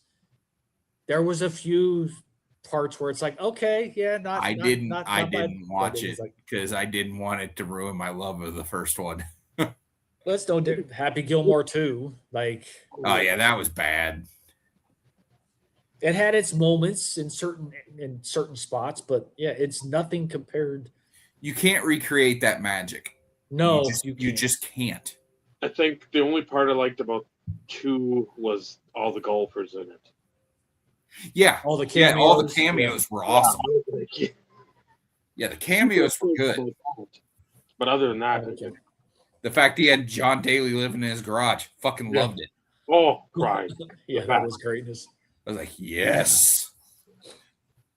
And not to travel back to Lord of the Rings, but honestly, like, I think part of the huge hype is people are thinking there's going to be kind of like a repeat thing with the 101 One Ring that was in Lord of the Rings. Right. That, you know, of course, Post Malone bought for $2 million. Another I breakthrough. I don't think they're gonna do it. Now there is another One Ring, that's for sure, but it's not. They're not gonna do the serialized 101 version because Right. if that were the case, they would have already announced it at MagicCon, because then it would draw up even more money Yeah. for pre-releases. Yep. Yep. Eric, we got the wrong guys on screen to be showing you hockey cards. I've got stuff coming in. I thought I don't was have a gonna- new one. Everything I have, everybody's seen. Well, where's the Dumba you just got? Oh, there you go. There you go, Eric. Have a hockey card. Amy's Some- captain's patch. Someone is selling a lot of Dumba online. And the other day I got fucking smoked on every one of them. But then since then, I think I've won close to every one of them. You're welcome.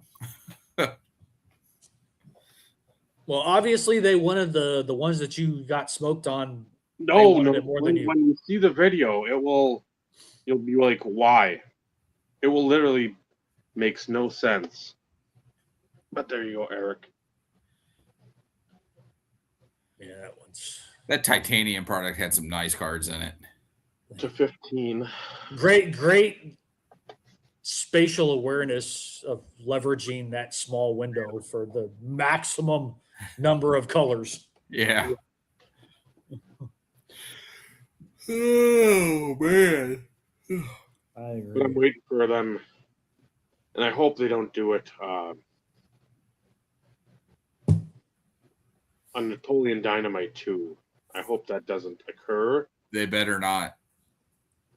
because that trying to show like Naomi some of that, and she's like, I've never seen like any of it. I'm like, well, obviously your retard mother wouldn't show her. She would never fucking stumble across that. I'm like, this is one of the best movies, and it took me like Step Brothers, because Step Brothers came out at the end of all the fucking Talladega Nights. Yeah. Anchorman. I'm like, I love Will Ferrell. I need to take a breath from Will Ferrell because there's just too much of him. Or Step Brothers is my favorite of all of them. And then when I watched it, I'm like, I fucking dropped the ball on this huge. Yeah, Like, it's the best of all of those Will Ferrell movies. I'm just like the only line I ever remember from Step Brothers is like that there's so much room for activities. There's so much room. I'm like, oh my god, I'm gonna literally use that until I die. I said that to Alicia multiple times whenever I cleaned out this room and turned it into what it is. There's so much room for activities. And she's like, what? Oh no, she knows Step Brothers. What activities are you gonna do? But yeah, Napoleon Dynamite, and then I told her like you need to see like some clips from The Room. Like Tommy Wiseau is, I'm like, you will not even believe that this is an actual movie. Like she's seen Birdemic, Suburban Sasquatch, all like the riff tracks, brutal fucking just like the dredge of the earth. Cocaine Bear. Basically, yes. And then I'm like, here, it's like a 2-minute thing of like the best of The Room, the opening scene, and she's like, what? There's no punctuation. When Tommy Wiseau walks in, I'd like to buy that dozen roses. How much will that be? $20. Oh, hi, Tommy. Or whatever. I didn't know it was you. That's me. Here you go. Keep the change. Oh, hi, doggy. And then just walks. I'm like, if you've never seen The Room, and plus it is on YouTube. I think it's I don't know if it's like Spanish something subtitles, but it's in English, so you can power through. I would definitely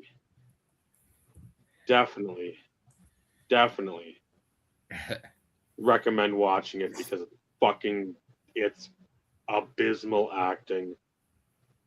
If you've ever seen anybody throw a football, you're gonna see somebody throw a football away you've never seen him throw it before. I did not hit her. It's a lie. That's bullshit. I did not hit her. Oh, hi, Mark. I mean, it is. Because I think James Franco did something not too long ago in the same vein of like a documentary. The Disaster Artist. Correct. I didn't watch it, but yeah. No, I'm like, no, I will not watch that because The Room is magnificent. So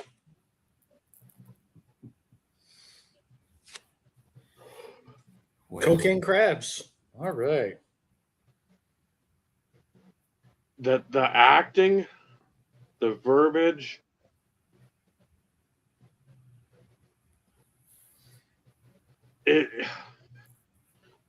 it's just you wonder how somebody said, yeah, that's a good idea. Nobody checked anybody at the fucking like the read through or whatever. It's just like, hey, this is what we're going with. Okay. first draft.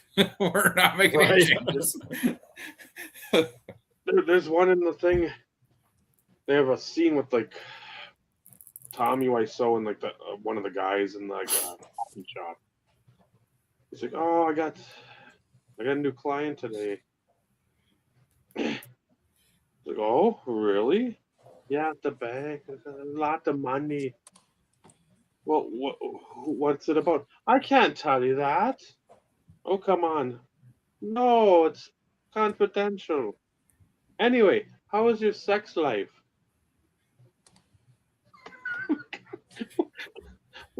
How does that even fucking flow? Who thinks of that?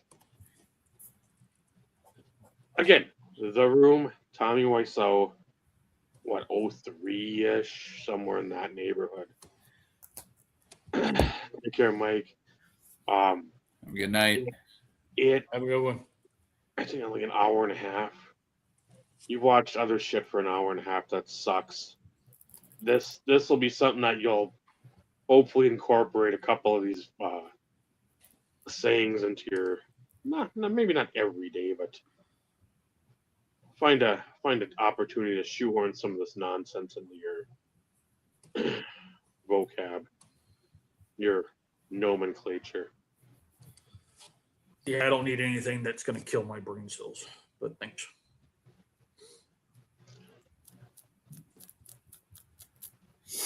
Just So, top 5. I was gonna say, are we gonna do it? Non-major U.S. sport events you enjoy taking in. Well, Steve didn't do it, so I guess it's just you and I. I'm sure Steve will think of it. I mean, it's not like it's Well, something that I tune into every time that is a massive thing is the 100-meter men's final in the Olympics. That is must-see TV every time, especially when Usain Bolt was the man. But I remember watching, Michael Johnson back in the day, the 100-meter men's final. I had the gold shoes. Yeah. Michael Johnson. Yeah. Yep. Thank you, East Bay. Hell yes. Michael Johnson.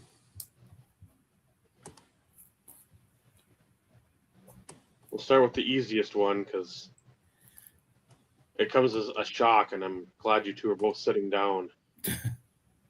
The softball College World Series. No way. I just said I'm glad you're sitting down because I don't want to see you fall and knock your head against some kind of table or something. That the shock of that, but yeah, it's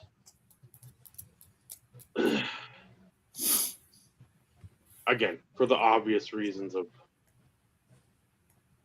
I dabble a little with softball here and there, so.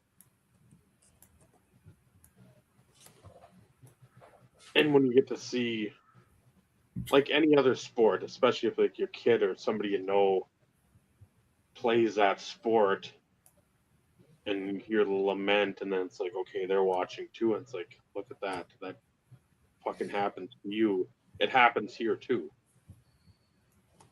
So it's not just like a centralized incident with you, and you can sit there and be like, you don't need to fucking want to run off a cliff because of this happening. It happens there too.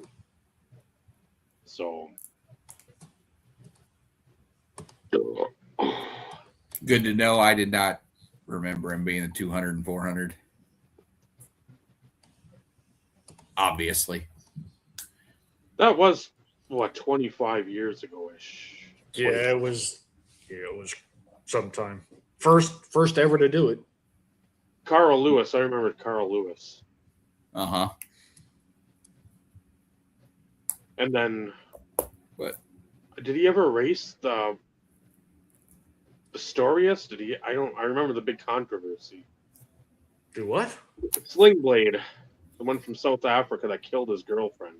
Eventually. Oh, Oscar Pistorius? Yeah, he was another one that I don't think he ever did, but that was one that was. He ran in the Olympics, but I don't think he medaled. For it.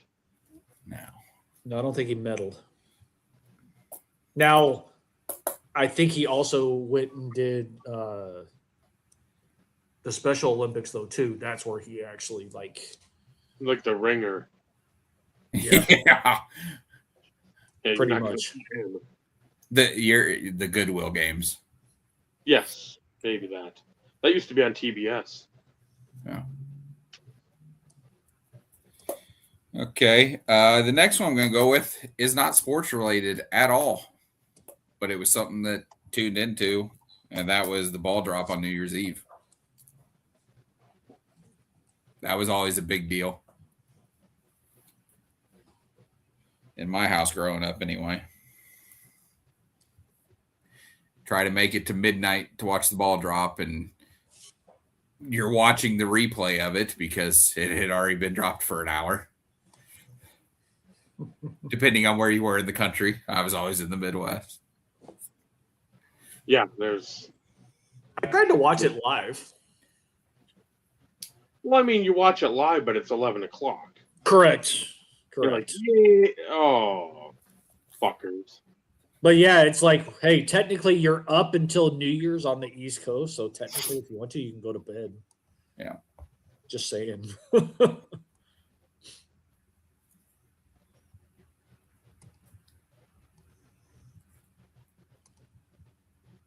I'm going with, and again, this might have crossed in the last 5 years or so, and I'm glad it has, and I wish more of the older ones would be up. It's somewhere over in England, where they've got that circle of cheese they roll down. Yes. And they fucking go shotgunning down the hill after that wheel of cheese. It's amazing. Motherfucker.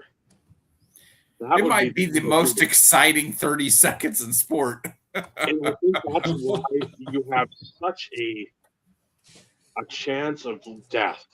Yeah. Of grave bodily harm. Yes. For a fucking wheel of cheese. And again, I love cheese. It's one of my top 3 foods, cheese. But it's again, you get like kids too, and you got like different age groups or whatever. But to see some of those people, I'm like, there was one, it was last year, 2 years ago. I thought the person died. Legitimately, because The dude way was their body folded in the wrong direction.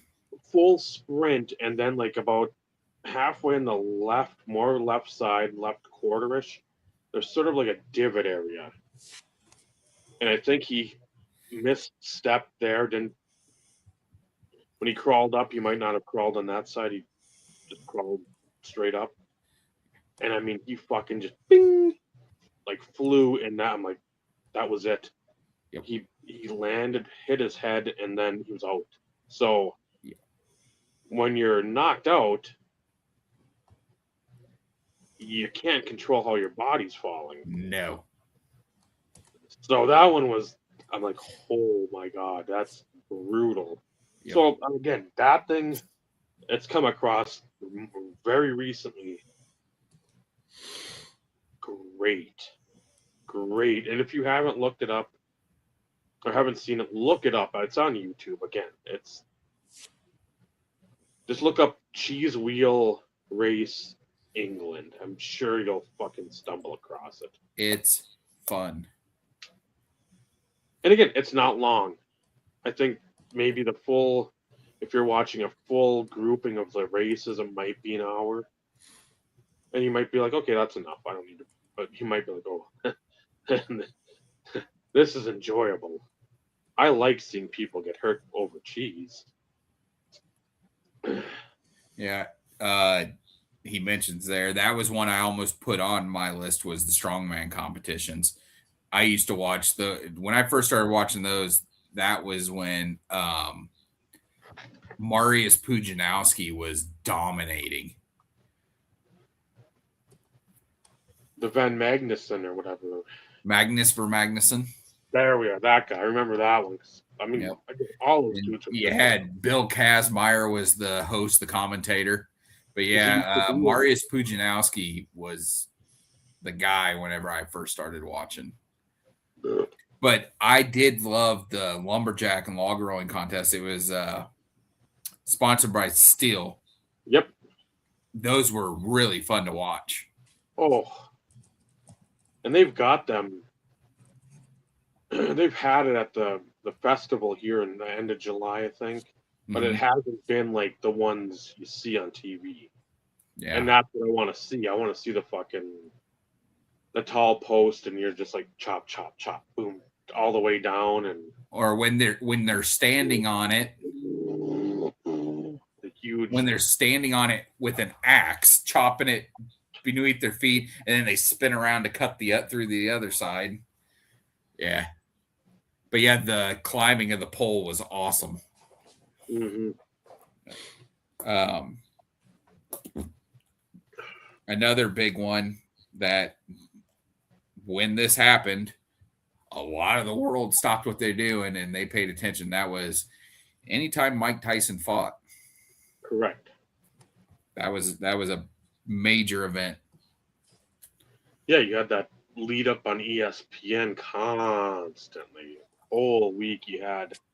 It wasn't Max Kellerman. It was the other guy that I don't know if he had a stroke or what, but he was always there. Like a white guy. Oh fuck, what was his name? Yeah. I'm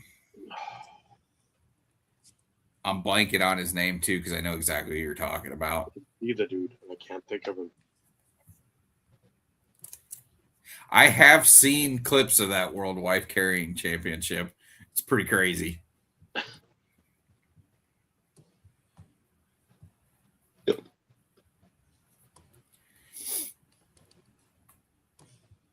I also enjoy Teddy Atlas. That's it. There we are. Yes, Teddy Atlas. When they make the homemade, not like a go-kart, but like the push carts, and you're going down the narrow corridor, the jump, and it's almost like the Red Bull Loof. Yeah. Going in the water, you're just going down. You're trying to make it to the finish line. That stuff is again. It's like you're a kid again. Like if I was 10, cloud 9. Yeah, doing that stuff and having the thing break apart. Yeah, you might get scuffed up, but you're having so much fun. Take care, Brian. So yeah, that Later, whatever Brian. it's called, I enjoy those over in like England, especially because that seems to be where a lot of people are drinking beforehand and probably Yeah.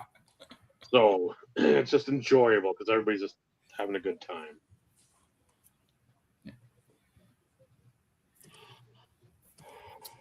Daytona 500.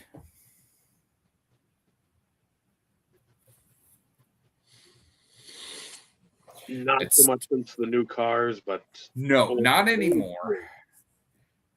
school. But they were unique in their sport where their biggest race of the year was the first one.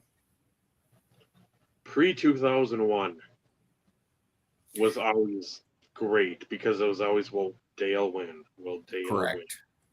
Yep. win?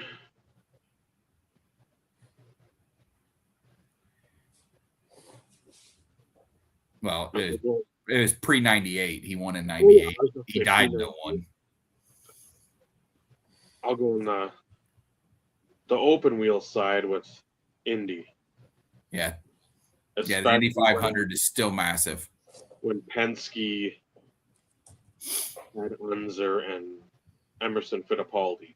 I still remember watching that race with my dad in I think '89 when Unser crashed and I think Emma won. Because again, that was they were teammates, but it was almost like again like a racing movie where it's like we're teammates just because we're teammates. We're not the best of friends or palsy wellsies. It's like no. I will say, though, I still contend it's one of the worst events to attend in person Oh my god, I can't even. because if you're sitting anywhere near the start finish line, you have bleachers right across from you. You do not see the backstretch of the race. No. You don't see them unless they're coming out of turn 4 and into turn 1 and 2. And then otherwise you don't see them. It's blind. It's just it's really strange how they set those grandstands up. But that's the Brickyard, so Yeah, people keep coming back. oh yeah. And then my last one on the list is the one that even my wife partakes in with me, and that is the Masters. I watch that every year, all 4 rounds. I have to watch rounds 1 and 2 at work. It's all right. Yeah.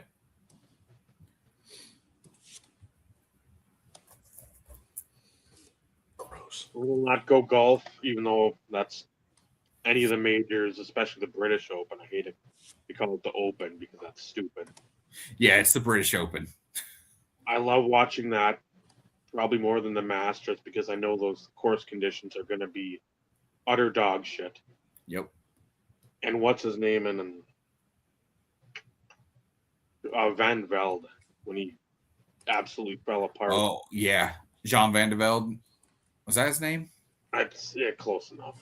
Yeah, where he had the atomic meltdown on the 72nd hole. Oh my god. Yeah, and it was like building towards that. It just kept compounding, and it was all self-inflicted. It was the real tin cup moment. Yeah. Instead of taking his drops, he kept trying to play it where it lied, and it just got worse and worse and worse.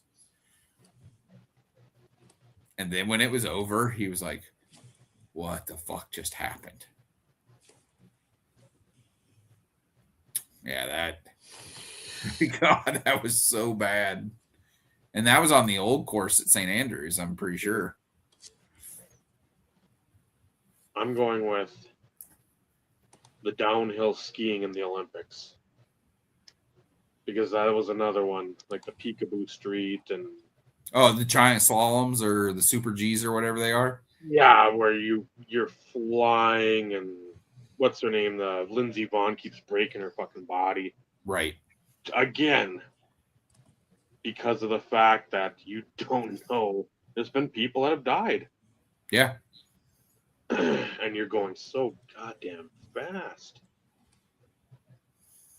I'd say And then- Bristol Night Race would be right up there too, the old school. Yes, that was going to be on my list instead of Daytona 500 was Bristol Night Race before they refinished the track. That was my dad went to it a few times and he never took me, and I know I didn't forgive him for that. That's dick move. But he went to the Bristol Night Race a handful of times. And I'm like, that's like the coolest thing. And then because there was only one groove. There was one groove to run in. If you wanted to move up, you wrecked people. That's how it worked. And then they went in and resurfaced it, and now they run 3 and 4 wide. Which is so It just completely ruined the track. It ruined the mystique of it. yeah, once you got on the outside of like the old track, and if you had people nose to tail, Yeah. you're fucked. You're going to get freight trained. You're going to the back all the way. Yeah, that was a crime against humanity when they resurfaced that track. They should have never done it. Because they resurfaced it, and because one of the things that was always there running in that low groove, and you knew about it, it was bumpy. Yes. And you knew there were certain bumps. If you hit it could, just kick you out just a little bit. And that's when you were going to get moved. And then they made it smooth. And now it's just stupid. Yeah, because what was it, turn 3 or 4 had the tunnel in it? And that's where one of those bumps was at. Yeah, that makes sense. But yeah, that a lot of racing that's went away. And I loved Watkins Glen. That was always such a fun one. Never Martinsville was, but they brought Martinsville back. Well, I'm watching all these old courses, and I'm like, okay, you don't have. Well, even now, who had it the other day on Instagram? Somebody had. Oh, one of the drivers. Like, such a shame to look at Fontana. It's just a dump. Yeah. So grown in now. I'm like, oh.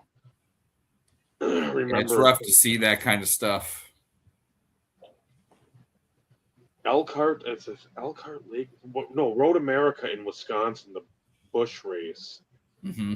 That, and then up in the Circuit de Villeneuve in Canada. Those were two in like the late 2000s.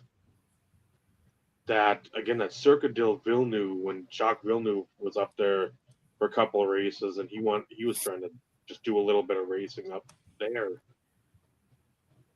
Watching, because it was like straightaway S corner, and then back around like a paper clip, and you had people just punting people. Mm-hmm. I mean, it wasn't even like, oh no, they fucking 2 or 3 restarts, and then you have people just banging. They're just like, get the fuck out of the way. So, again, not like huge, but that's the stuff you will look forward to because you knew something was going to happen. And notice how I didn't bring up anything wrestling. I'm impressed. Because, again, I don't want to watch WrestleMania and watch 2 nights and have 8 matches or whatever. Yeah. Now, absurd. it wasn't like that in the past, was it? It was only one night. Or is it? Okay. So the 2-night thing is new. Yes, it was, I think, Ish. 2022, 21, 22, somewhere in there. COVID years. Tampa got fucked on the one WrestleMania because that's like going to rain right away too. And then I think the next year they gave it to him again because they're like, Florida obviously doesn't adhere by any like safety protocols. Yeah. So we'll give you I think 2 nights then, and I think it was. But again, that's the thing. It used to be the one night. We go WrestleMania like WrestleMania 5. Fuck. You had everybody on the card, and you had the Mega Powers. You had feuds that you could look forward to. Now it's just like, hey, let's push them maybe from Rumble on. It's like you don't have a lot of long-term storytelling anymore, other than if you get all like the bloodline together and maybe Cody Rhodes is still around in there, and then Sami Zayn, you can have all that stuff, but we've already seen it all. We don't need to see it anymore. You have to let that breathe now, but you can't because you don't have anybody else coming up except Obafemi and Ricky Steiner's kid. So, Braun Breaker. I mean, there's good talent. Don't get me wrong, but it's the work hasn't been put in. Like I remember Martel and Roberts. That was like a 2-year storyline. You add in like the arrogance to the eye and Jake Roberts having the contact. It's like the white eye and like him able to cut a promo. Like, look at my eye. That's what you did. And then you have the WrestleMania 7 match with the hoods on, the blindfold match, and again, you just don't have that because people aren't patient, and you don't have intelligence in the booking room and the writers' room. So, but yes, so no wrestling. I know.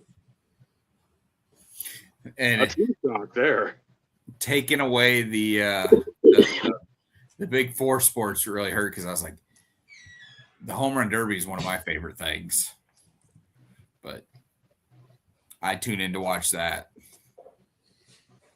And this year they're going away. They're not doing the shot clock anymore. No, They're going back to swings. I'm like, good. Go back. Quit trying to fucking change things that were great. That's the frustration. and now it's I think on Netflix this year too. Is it really? With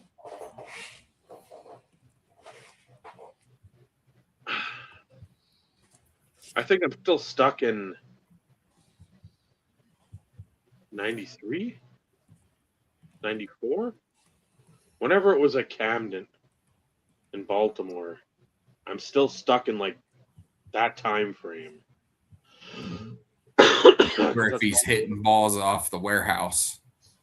Yeah, that I'm just listening to Berman go fucking berserk. Yeah. I can't do anything else. That's what I want to. That's what I want to see. So. Yeah. Yep, and it's become a little bit like the dunk contest where your big home run guys are not participating in it. Well, no, because they've seen how many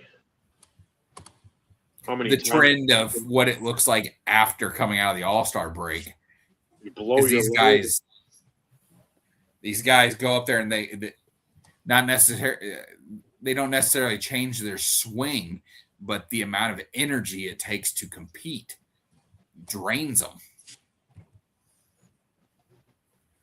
Yeah, you hit 40 or 50 home runs. Abreu did that in what 05? 05, yeah, 05.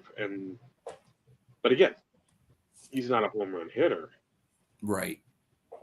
For him, 30 home I runs. mean, Bobby Witt was competing in it. He shouldn't be competing in that. No. It didn't hurt him, but he didn't do well. Should have had Otis Nixon. Right. Mark Lemke with his double-eared helmet. Oh, God. I wanted to punch him every time I saw him. I know. I don't know why it bothered me so much, but it did. Oh. I'm like, no, don't do it. It's like, yeah, you got Lemke that's got the double ear flap, and you got John Olerud that's got the fucking, like, $3 novelty store. The ice cream helmet. Well, and then he's got the problem if you get hit in the head, you got an aneurysm or whatever that's going to... Yeah, it can kill him. Yeah, and you're wearing the one that's got the least protection, and Mark Lemke looks like he needs like a tether to him. God. Yeah. Is it about that time, fellas? I think so. I think it was about that time, half hour ago. I'm ready for bed. You're always ready for bed, though. I am. That's not a lie. That is facts. I'm always ready to go lay down. Yeah.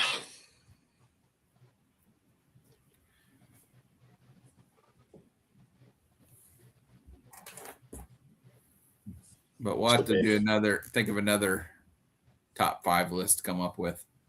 Yeah, I looked at it and I didn't have other shit to do prior to the show. I probably would have looked back and was like, "Oh shit, I need to do that." Yeah. Because I mean, some great choices. And there was ones that weren't on there that we left out. Like he said, with all his wrestling stuff. World Series of Poker for a stretch of time I watched it every year too. That was what? 10, 12 years ago when Helmuth and Well, it exploded with Moneymaker. yeah, Now, I had watched it several times before that. I think it was Robert Varkoinian. I remember that one being on ESPN, and he wasn't a professional poker player, and he played really well. I don't believe he won it, but that was back when they only showed you the final table. uh-huh. Before now, they show you every day of the tournament. The one thing I did like about having the multiple days, and again, another gravely underrated announcer, Norman Shad. Yeah. I love listening to what he said. I mean, it didn't matter what it was. It just like he made it enjoyable, and that's always a key when you're watching whatever you're watching. Yeah. Something boring you to fucking tears. Like, why would I want to watch that? Even if I like it. Mm-hmm. To go to sleep. That's why you watch stuff sometimes, to go to sleep. No. I turned on cartoons and sitcoms I've seen a million times every episode. Those are what I turn on to go to sleep to. Well, because you know what's happening, so you won't. Yeah, I do. My brain doesn't have to concentrate on it. I'm not paying attention. It's there. Yeah. All right, let's try this again. Dave. So, thank you all. I can blame myself that time because that was me. It was you. Thank you for watching. If you watched, comment and whatever.